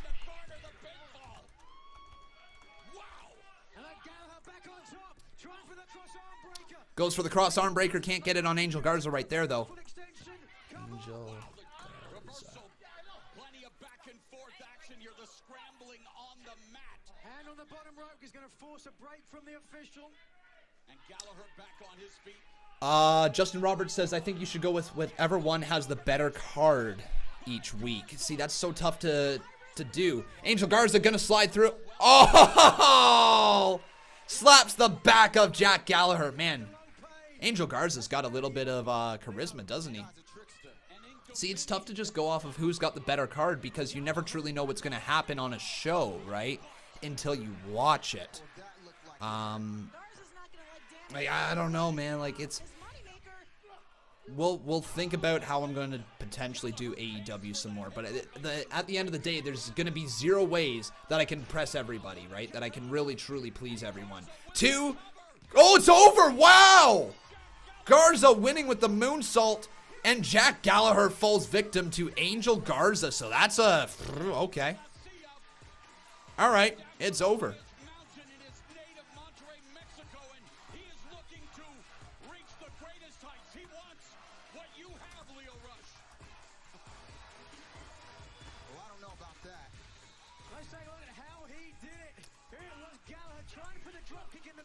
Defeated the Forgotten Sons. There we go. Boom.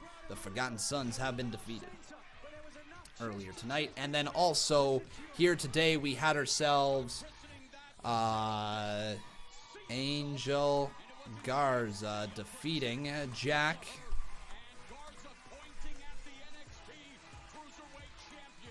So Garza pointing at the Cruiserweight Championship. And is Lio Rush going to stand up and confront him? We need a little bit of the bubbly. You're absolutely right, Cobretti. We need a little bit of the bubbly. And Garza essentially challenging Lio Rush for the title. Wow.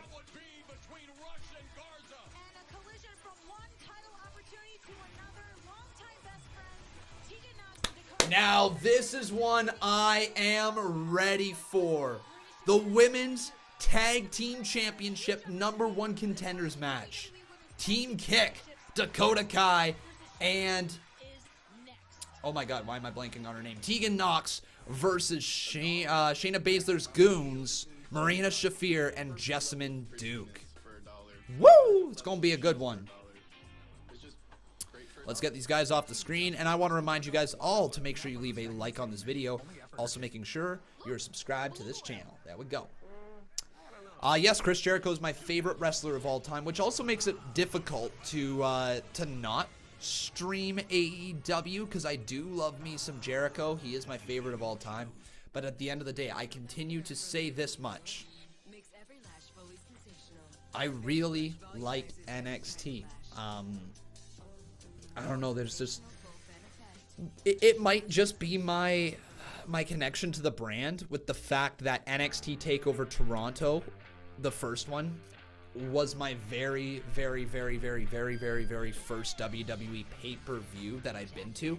And it was also my very first WWE live event that is televised that I was at, right? That was Survivor Series weekend in 2016 in Toronto. But that was the very first event I had been to where it was an actually televised event. I'd been to one before in Peterborough, Ontario, Canada, like a long, long, long time ago. I went to it like when I was a kid, like I want to say when I was in grade 8. Other than that, that was it. That had all I'd been to. So I've got that connection to NXT. I chanted NXT. I sung Shinsuke Nakamura's theme song when it came out. When he came out, I chanted Joe, Joe, Joe in the main event. I watched Johnny Gargano and Tommaso Ciampa DIY defeat and unseat the crowning champions in a 2 out of 3 fall match, the Revival, and to become the new NXT Tag Team Champions. I saw that live. You know, these are things that I witnessed. And there's just these there's a bunch of reasons to watch AEW. There's one other reason why I'm not right now. Well, I am watching AEW. I'm just not watching it live. And that main reason is is the fact that NXT hasn't given me a reason to stop watching it. You know? Right? Like, it hasn't given me any reason to stop watching it. And until it does, you know, it's very difficult to say I want to stop watching it, because tonight has been an hour and a half of pure entertainment, and I'm sure it's been an hour and a half of pure entertainment in AEW for everybody watching that show. But man, like, I've got no issues with this show here tonight. We got over 200 watching, so there's a bunch of people that are interested in NXT as well. Yeah. Both the call and benefits review are 100% free with absolutely no obligation to enroll. To see if you qualify to add dental, vision, hearing, and prescription drug benefits to your Medicare plan. You explain yourself every week. Stop. Call 800-997-0364. 800-997-0364. I'm sorry. I'm sorry. I didn't mean to upset you by explaining myself to people who ask me a question. No, I do explain myself every single week because there's a lot of new viewers that come in every single week, and a lot of new people asking me the same questions every single week. Steve Taylor says, I'd suggest just going back and forth each week and watching the other shows, highlights to stay up to date, unless one proposes a match one week that is a not miss, like NXT title or AEW title match. Potentially, that is an option. You know, that is absolutely an option. So, like, the options are right now, folks. Let me give you the entire rundown of what our options here on this channel are. Option number 1, I stream NXT and only NXT. That's option number 1. Option number 2, I switch back and forth every other week. Unless, like Steve Taylor said, that there's a match that I need to see, you know. Option 3, I do polls on this channel, and whatever the polls result are is the stuff that we do. Those are the 3 options. I will, because I'm not just going to stream NXT or just AEW on this channel, because that's not what I'm doing. I enjoy NXT far too much to just stop streaming it entirely. Those are the directions, folks. 3 options. No, we have not seen the Finn Balor match yet.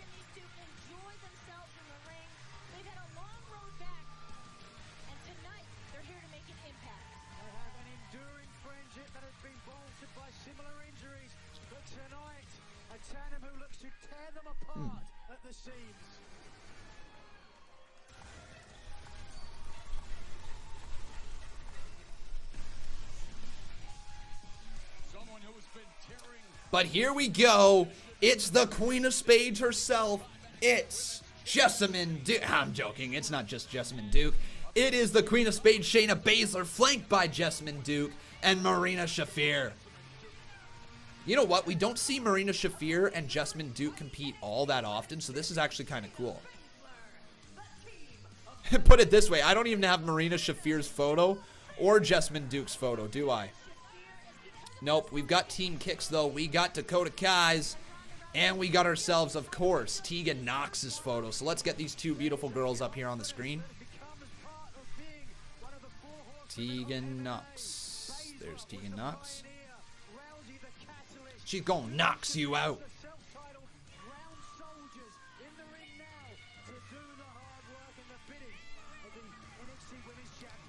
So, Marina Shafir, it's weird. It's weird. But she reminds me of, oh my god, she reminds me a little bit of a Michelle McCool, right? With her lanky build. 2 kick out by Dakota Kai. Hot start right there. So let me get these guys up on the screen here. So Marina, do I not have their photos? I don't. Okay, so give me 2 seconds, folks, to find their photos. It's going to just take a minute.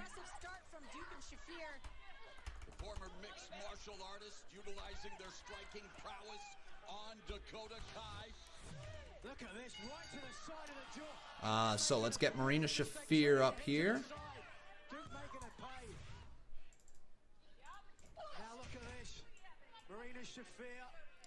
So we really don't see Marina Shafir and Jessamyn Duke compete all that often.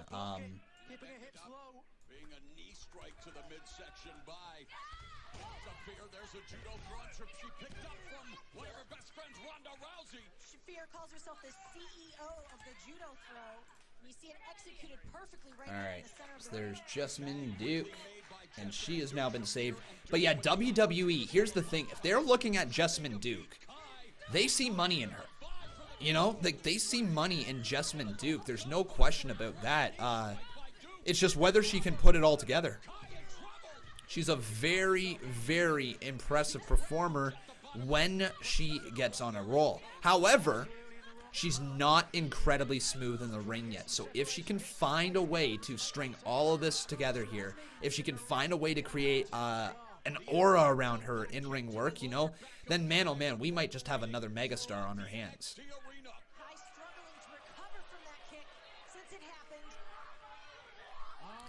But yeah, getting mad Michelle McCool vibes here from Jessamine Duke. We haven't seen Duke and Shafir try for any kind of knee locks whatsoever. What do you make of that, Beth? Kai has not been able to recover her kidneys. But Dakota Kai in the center of the ring right now, as we're going to get the Twitter poll up for each and every single one of you. Who do you guys think is going to win? Make sure you head on over to twitter.com/Conman167.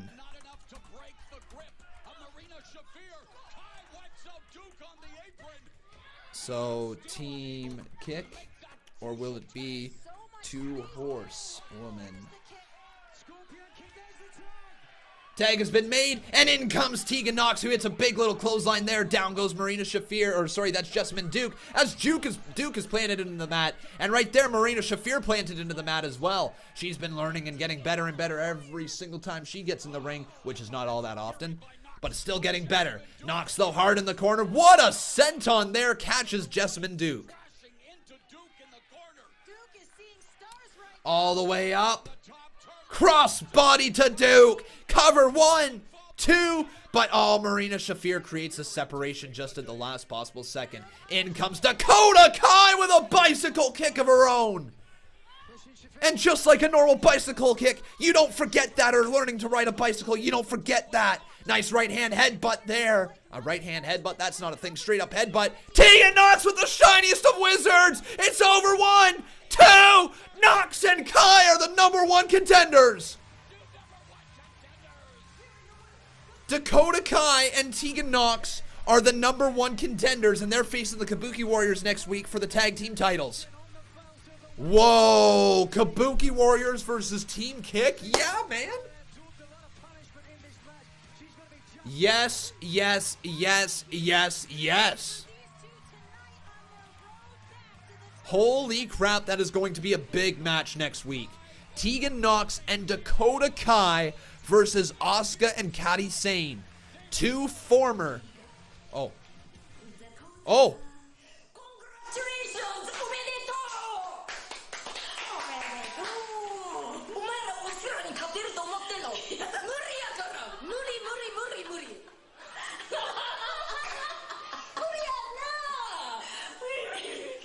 NXT に行ってお前ら倒しに行くから and we beat you!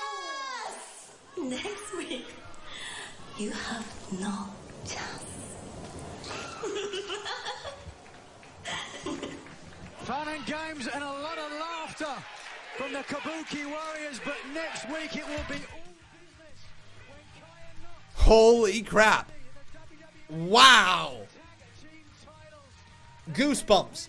Legitimate goosebumps, folks. Kairi Sane and Asuka versus Team Kick next week. Okay. Alright. That's going to be such a good match. Oh, Conman's happy as hell.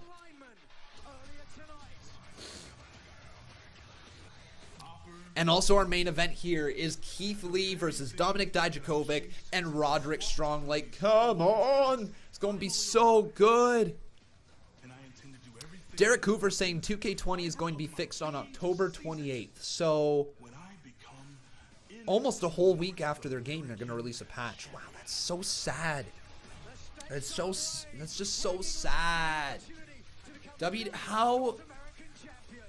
I just can't get over how WWE 2K wasn't anywhere near ready for release. Like, they are so, like, the patch isn't going to patch everything. There's going to be glitches after glitches after glitches. Unless they're working into overtime over the next week to try to get this thing fixed, man, it's a rough time there for WWE 2K. One of those two-way mirrors. There's another me on the other side of that mirror, looking back. Someone's waking up assets. Ghostface says Dijakovic's winning this. I'm calling it. Let me think, because I haven't actually thought about. Yeah, I've heard that the image uploaders broke there, Steve. I haven't truly thought about who's going to win this North American title. Let me give some thought into this, some storyline. So, storyline is right now going into this match that it is the Undisputed Gold. The Undisputed Era has all the gold in NXT, right? And it's the prophecy. Now, you got to ask yourself, how long does WWE want to run with that story? Do they want to keep them together for a long time? Do they want to keep them all looking strong for a very, very long time? Or do they want to create a weak link type of scenario? Is Roderick Strong going to be the weak link here if he loses his title? I don't know. Do they just go towards something different? I don't know. Right? There's just a lot of questions surrounding it. If I had to say who I think would benefit the most from this match, I believe you're right. Dominik Dijakovic probably would benefit the most from winning the title, and it would put him on another level. Keith Lee seems to have a lot of fandom behind him right now, and Roderick Strong is safe inside of the Undisputed Era. But I just don't know if the goal is to prolong Roderick Strong versus Keith Lee, right? And if that's the case, if that is the case that WWE wants to prolong it, I could see Roderick Strong hitting his big move on Keith Lee. And then, but here's another thing. Dominik Dijakovic might be in there to take the fall, right? If we want to take a look at how this match could potentially go, you know what, guys? No, I'm gonna call it right now. Okay? So Dominik Dijakovic's not winning the title. Roderick Strong's retaining. This is how the finish of the match is gonna go. Dominik Dijakovic is going to be in the ring with Keith Lee. Keith Lee's going to hit his big finishing maneuver there, and Roderick Strong's going to come back in the ring at the last possible moment, throw Keith Lee out of the ring, and steal the pin on Dijakovic, thus setting up a rematch for Keith Lee versus Roderick Strong down the line. I think that's probably the best way. Yeah, if I was WWE, that's the way that I would book. You'd get some more storyline out of it. You would get a story of Keith Lee versus Roderick Strong. Dominik Dijakovic would then be slightly saved. I don't know if he'd be slightly saved or if he'd be slightly buried, but I think that's the way it's going to go. Yeah. It's probably the best option. I'll be back. Again, though, you never know with NXT, right? They do things differently. Fine, we'll sleep here. Let's take a look at some tweets from you guys here today. It's the easiest because it's the cheesiest. Craft for the win-win. What are your thoughts on these two announcements? AJ Styles will face the winner of the 20-man Battle Royal at Saudi Arabia's Crown Jewel. Cool. And that one just happened. Cool.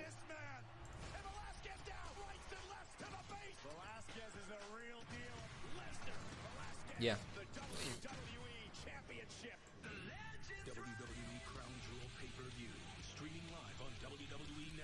Thomas Jenkins says, I think the reason for the patch on the 28th is to do with them releasing the Bump in the Night add-ons. Also, can I just say this about WWE 2K?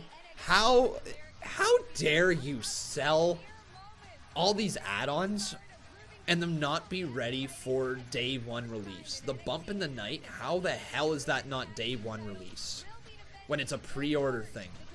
How the hell? There's so much explaining that needs to be done by WWE 2K, honestly. So much explaining that needs to be done. Next week, though, we're going to get Tyler Bate versus Cameron Grimes, and this is what I love about NXT. They set up something this week, and they continue it on to next week. Same thing with Io Shirai versus Candice LeRae. They set it up this week. They have the match next week. Awesome stuff by WWE. By NXT. But now it's time to bask in his glory. He is limitless. Bask in his glory. Bask in his glory. Bask in his glory. Woo!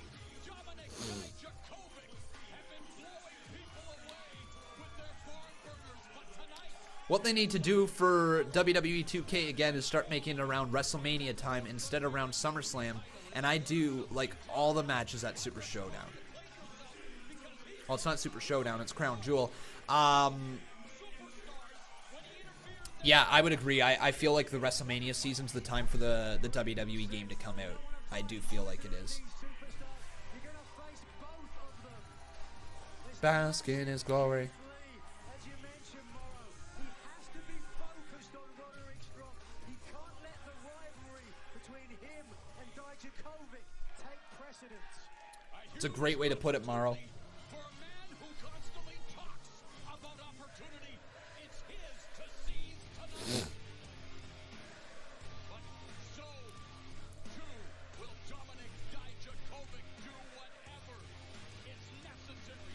So, guys, Dominik Dijakovic, this dude is a beast, right? He's an absolute beast. But I want to ask you guys, what are your thoughts on what the ceiling is for Dominik Dijakovic? Is he a main eventer of the future for a main roster, you know, like, or is he just strictly going to be stuck down in, not down in NXT, is he going to be there in NXT for his whole career?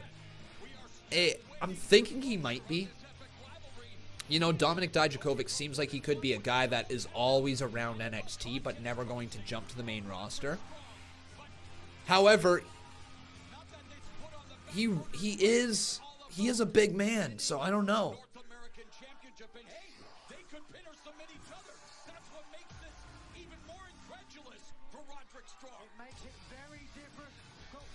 But everybody get your U's up in the sky, because it's time for the North American Champion. It's time for Roderick Strong.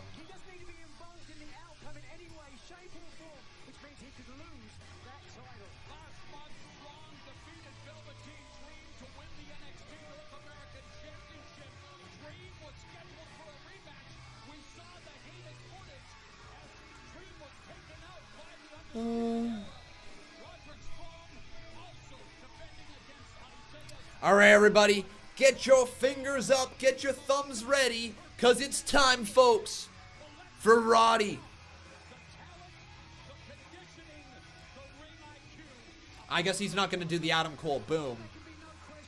Ready for it? Boom! Adam Cole, baby! I know he's not out there, but I just wanted to say it.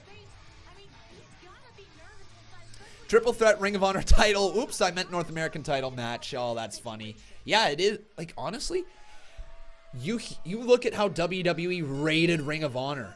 It's very similar to how they kind of raid every major promotion when it starts to get some steam, eh?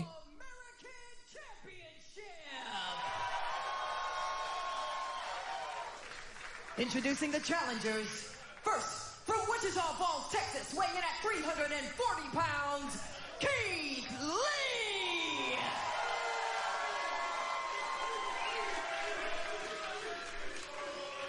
And from Worcester, Massachusetts, weighing in at 270 pounds, Dominik Dijakovic!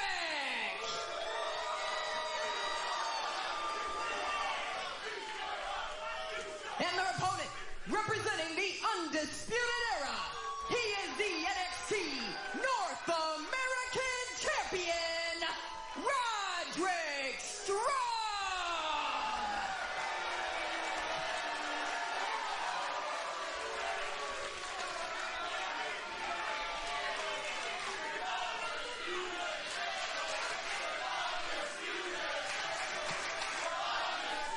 It is all about the NXT North American Championship. Roderick Strong, the 5th champion. You heard Mauro Ranallo right, folks. It is all about the North American Championship. And Dominik Dijakovic's going to go right after Roderick Strong. And Keith Lee's going to corner him on the other side. Uh-oh, Strong's in a little bit of trouble. King Ghostface says, wait a minute, what happened to Finn? No idea yet. He still might be on this show. This match could be over before we know it, right? Like, this could be a very, very quick match if they wanted to do it that way. Roddy, though, oh, just taken down by Keith Lee. The much smaller Roderick Strong's going to have a lot of trouble here today. Why y'all saying Finn? Because Finn Balor is scheduled to be here. At least that's what I thought. It said, how is Finn Balor's past his future? And he was supposed to be here this week, but I don't know where he is.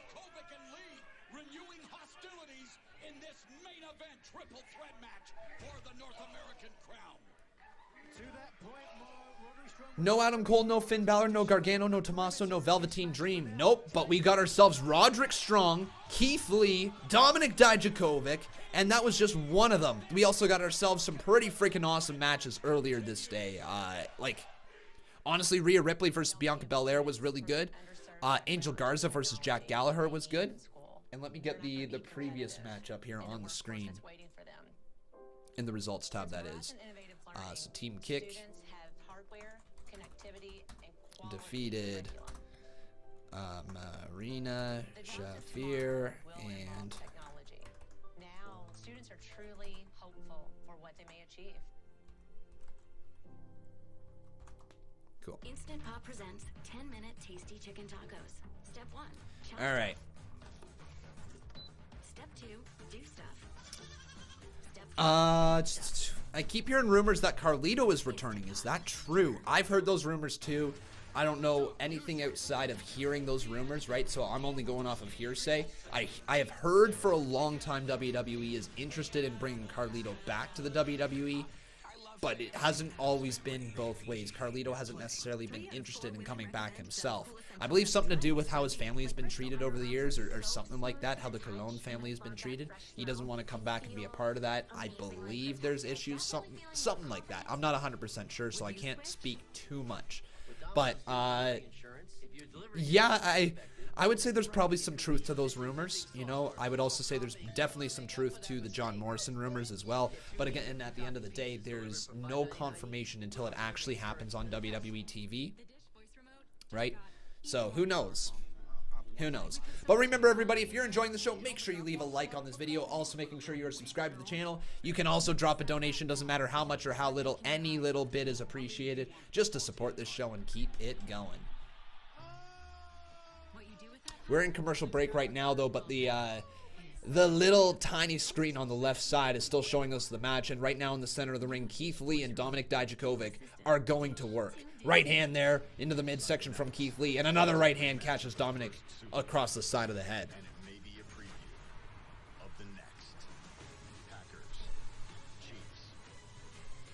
Is it true that CM Punk has said he's interested in a return to pro wrestling? According to the rumors, yes.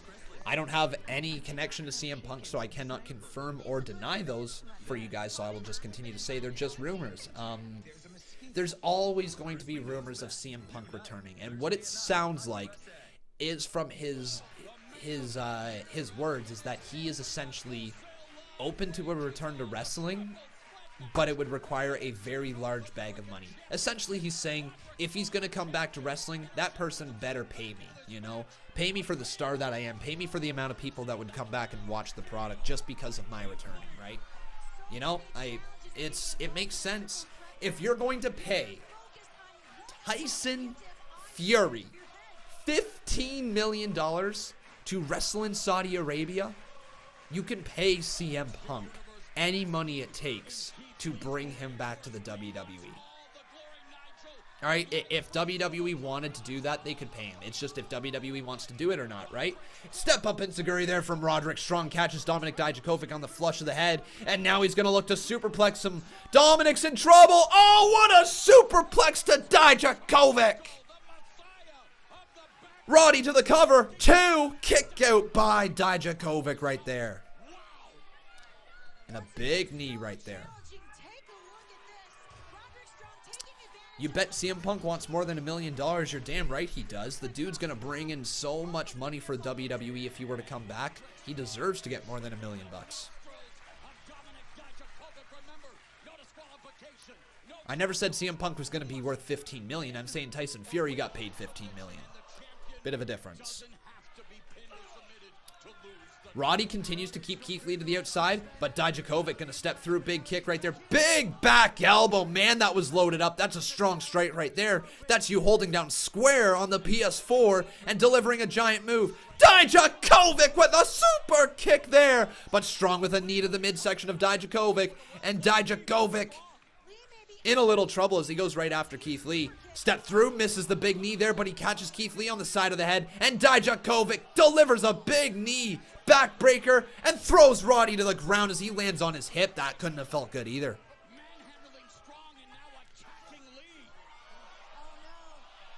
Wait. Oh my God, what is Dijakovic thinking? No, don't do it! Suplex onto Roderick Strong! All the weight as Keith Lee came down on top of Strong, but he just kicks out in the nick of time. Roddy's staying alive. What a show we're getting here tonight, folks. This has been pure wrestling tonight, and I'm loving it. To all you people saying you only like watching wrestling for the wrestling, NXT is looking to deliver that for you guys. They are delivering it here tonight. If you are in wrestling for wrestling, this is a match to watch. These guys are working this thing beautifully. Uh-oh, Keith Lee, though, on the outside. Wait. What is Dominik thinking? Dominik gets on down from the top rope.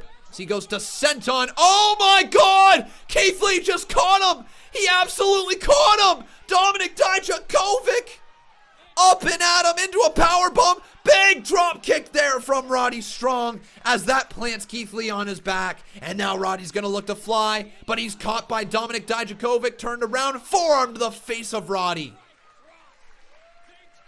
What a match this is. Roddy's in a little bit of trouble, though.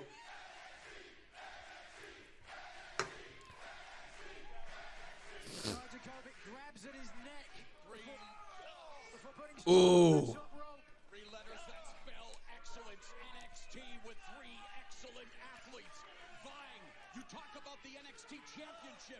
Like I said, Keith Lee needs more recognition. Man's a beast. He is. He will be a recognized person very shortly.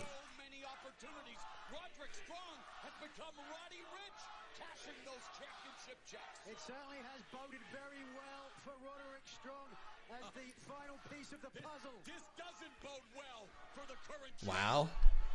Early days though, can Strong block this? Ghostface says Balor's going to cost Roddy the belt.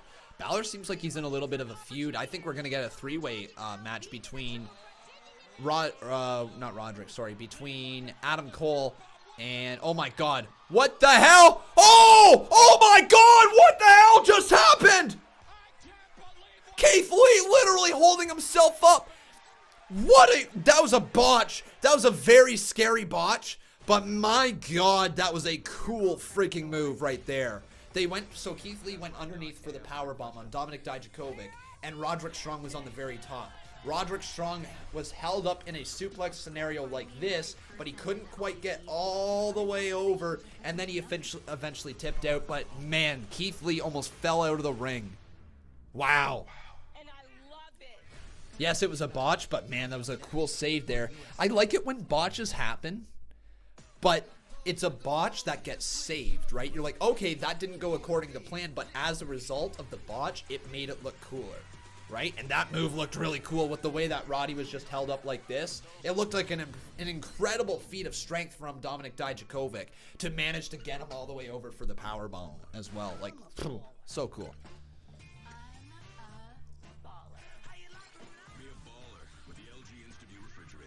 Remember though, everybody, make sure you continue to leave a like on this video. Also making sure you are subscribed to the channel.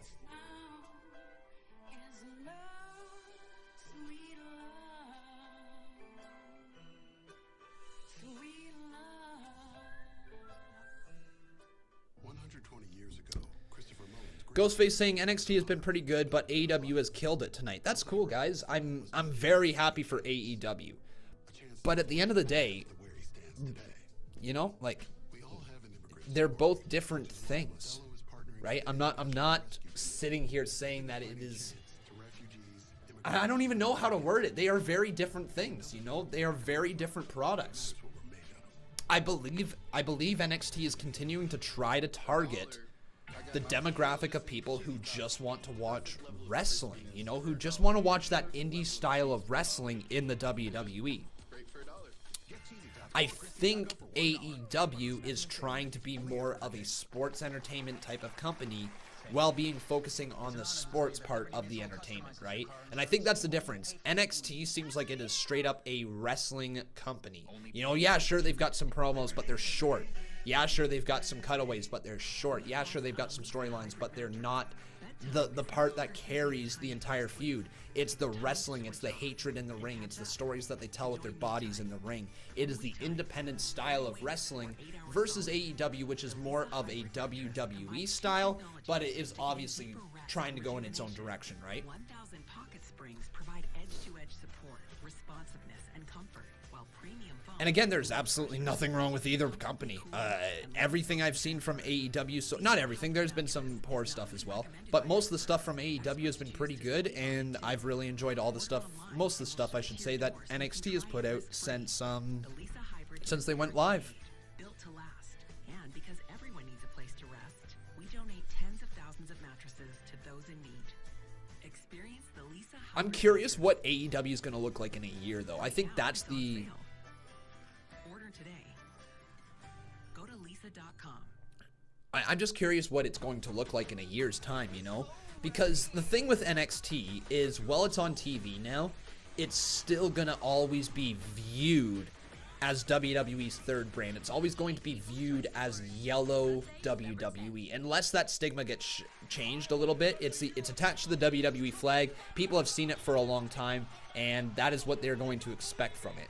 In a year's time of AEW, that is where we get the true feel of what that company's going to be like long term, right? It's way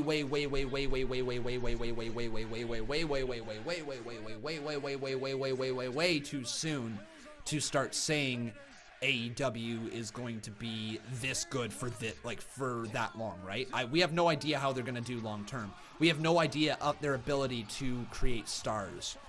I think they're going to be fine, but we don't know for sure, right? If they keep losing viewers at this rate, they are... Oh, guys, no. Losing viewers at that rate, they're still pulling in over 1 million. If they pull in over 800,000 viewers on a weekly basis, they are going to be fine. That is 800,000 people. A lot of TV shows kill for that type of viewership. There's nothing wrong with that viewership. It just might not pull in the numbers that they were expecting. Big elbows there from Roderick Strong. A few more elbows onto Keith Lee. He's firing back and forth. Roddy Strong connecting on the dot with a high knee as well. Up and at him. What a German, not a German, sorry, that's an Olympic slam. Kurt Angle would be so proud of that one. Here's the cover by Strong, too, but a kick out by Keith Lee. Wow, welcome everybody here to the live stream. My name's Conman167. If you're just tuning in at the end of AEW, make sure you leave a like on this video here for this awesome main event. The North American Championship is on the line. And remember everybody, make sure you get your donos in before the end of the show if you'd like to support the channel. Big forearm there to the side of the head of Dominik Dijakovic, but a double chop to the chest of Strong. Basket knot. Strong, all but out to the outside. Down goes Keith Lee. Keith Lee is in trouble, but Roddy gonna deliver a basement slide drop kick, but he gets caught by Dominik and Keith, but he fights out of that one. The North American champion literally throwing everything to the wind here. Another kick to the side of the head of Dom. What a team! Oh my God! What? Burning hammer knee! Oh, and then a shoulder tackle! Dominik and Keith Lee working well together.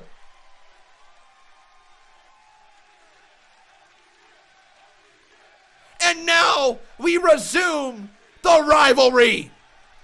We resume it. Holy crap, this is awesome.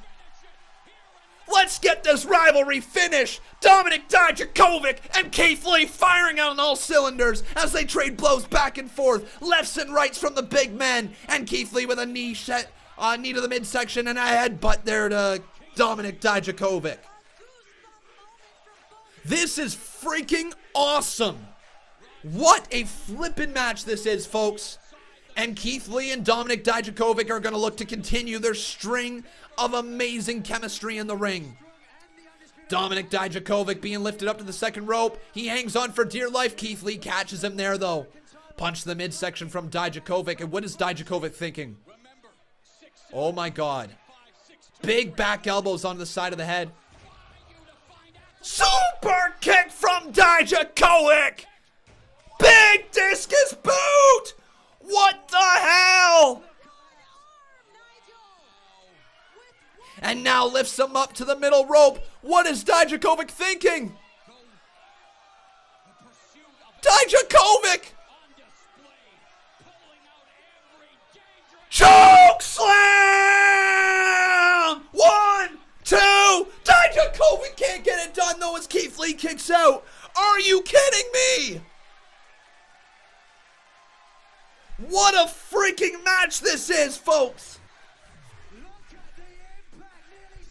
This is unbelievable. Only in NXT can you witness this type of matchup. Only in NXT can you see these big men duke it out on a weekly basis. Only in NXT can you see this type of wrestling. Only in NXT do you get this type of action. And only in NXT is this matchup. Folks, what a freaking showcase right now. But off the ropes, Dijakovic! Oh my God! He just did a spaceman plancha over the top. And Keith Lee survived as he rolled back inside the ring. This is freaking insane, folks.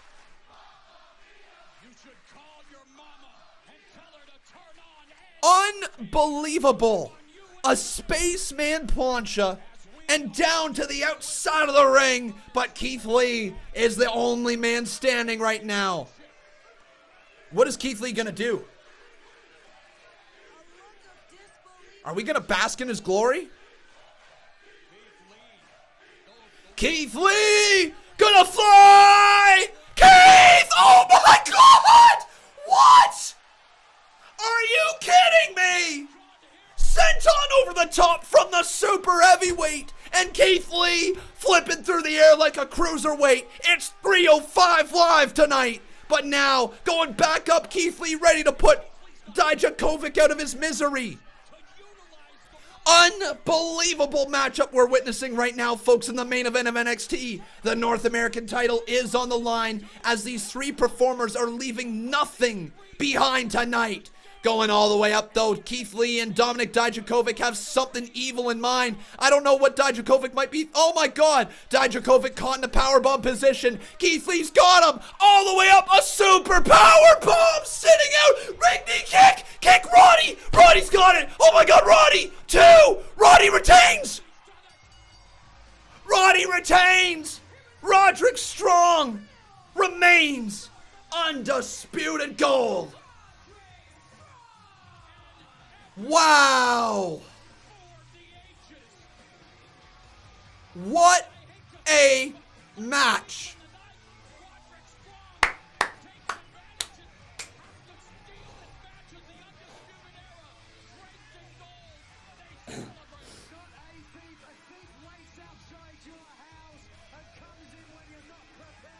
Holy crap!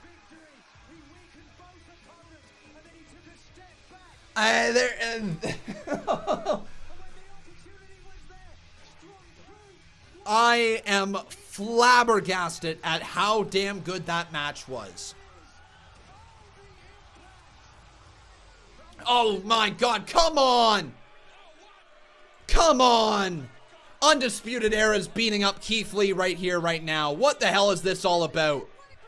It looks like we're going to probably get a Roderick Strong versus Keith Lee. But we're going high and low. High and low.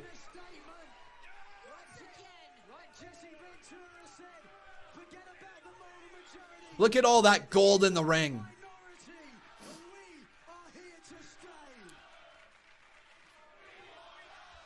We want Balor chants from the crowd. Are we going to get Balor? Are we going to get Balor? Oh! Who's this? It's Blackheart! No one will survive! Tommaso Ciampa! So Ciampa is here, folks. Ciampa is here at the end of NXT here tonight. But does he have backup?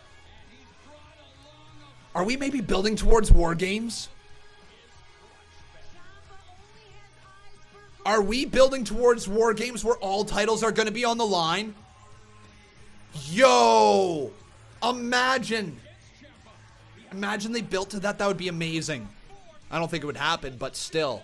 Throw a tag team, throw Ciampa, and throw Balor there. Have those 4 guys go up against the champions, or even throw Keith Lee there for the North American title with Ciampa. Like, I don't even care.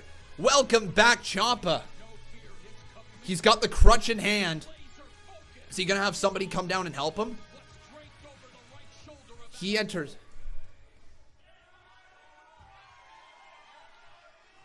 It's 1v4. Daddy's home. Daddy's home. Daddy's home.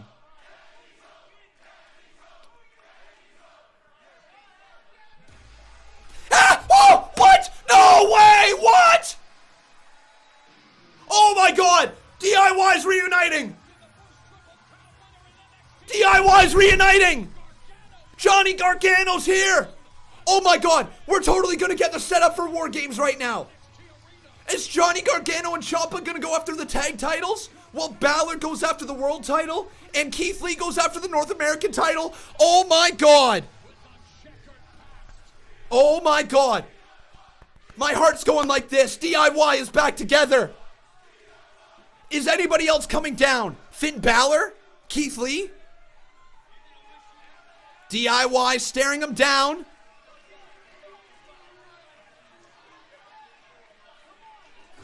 Balor! Finn Balor's here! Oh my god, we're getting the build up to War Games, aren't we? This is truly happening right now. I'm shaking, I'm so excited. Finn Balor has arrived. He's got to side with Ciampa and Gargano, right? We're getting the build to War Games, right? Or wait. Oh my god. Is Balor gonna turn? Oh my god, Balor's gonna turn. Frig, what's happening? Is it War Games? Is Balor turning? Frig, what's about to happen? Oh my god, Balor's gonna turn, isn't he? Oh my god. Whoa, Frig, are you kidding? Balor turned! Finn Balor's a part of Undisputed Era! Finn Balor's a part of Undisputed Era! Oh my god! Oh my god! No way! What? What? What? Oh my god! Finn Balor is heel! Finn Balor's heel! Finn Balor just turned!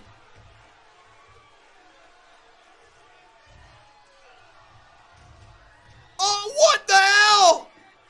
No! God damn it! What the hell? Oh, Shining Wizard! Last call, last ride, whatever the freak it's called! Balor just turned heel! Balor just turned heel! Oh my god, I'm actually shaking. I did not... Balor... We got a 5-man group to combat the 5-man group down over on AEW. Balor! Drop kick there! Oh! Taking down the barricade! Guys, I lost my hat. I don't even know where it went. I threw it like halfway across the room. Finn Balor just literally took down Johnny Gargano through the barricade with a drop kick. Where the frig did my hat go? It's all the way over there. I can't go get my hat right now. What the hell is going on? Finn Balor, no. No, don't do the 1916. No, stop it, Finn! Oh! Oh my god. Finn Balor's with the Undisputed Era. Come on. Throw it up. Are they going to throw up the Balor Club? Like, is this the Balor Club? Finn Balor turning heel. Oh. Wow. Come on, Balor. Do it. Do it. Do it. Do it. He just did the gun sign. Do it, Finn. Do the Undisputed Era, come on. Do it, Finn. Do it, Finn. Put your UE up.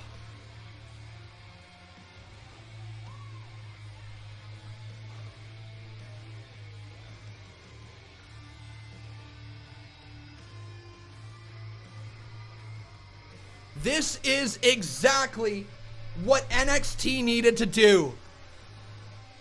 What a freaking show! What a freaking show!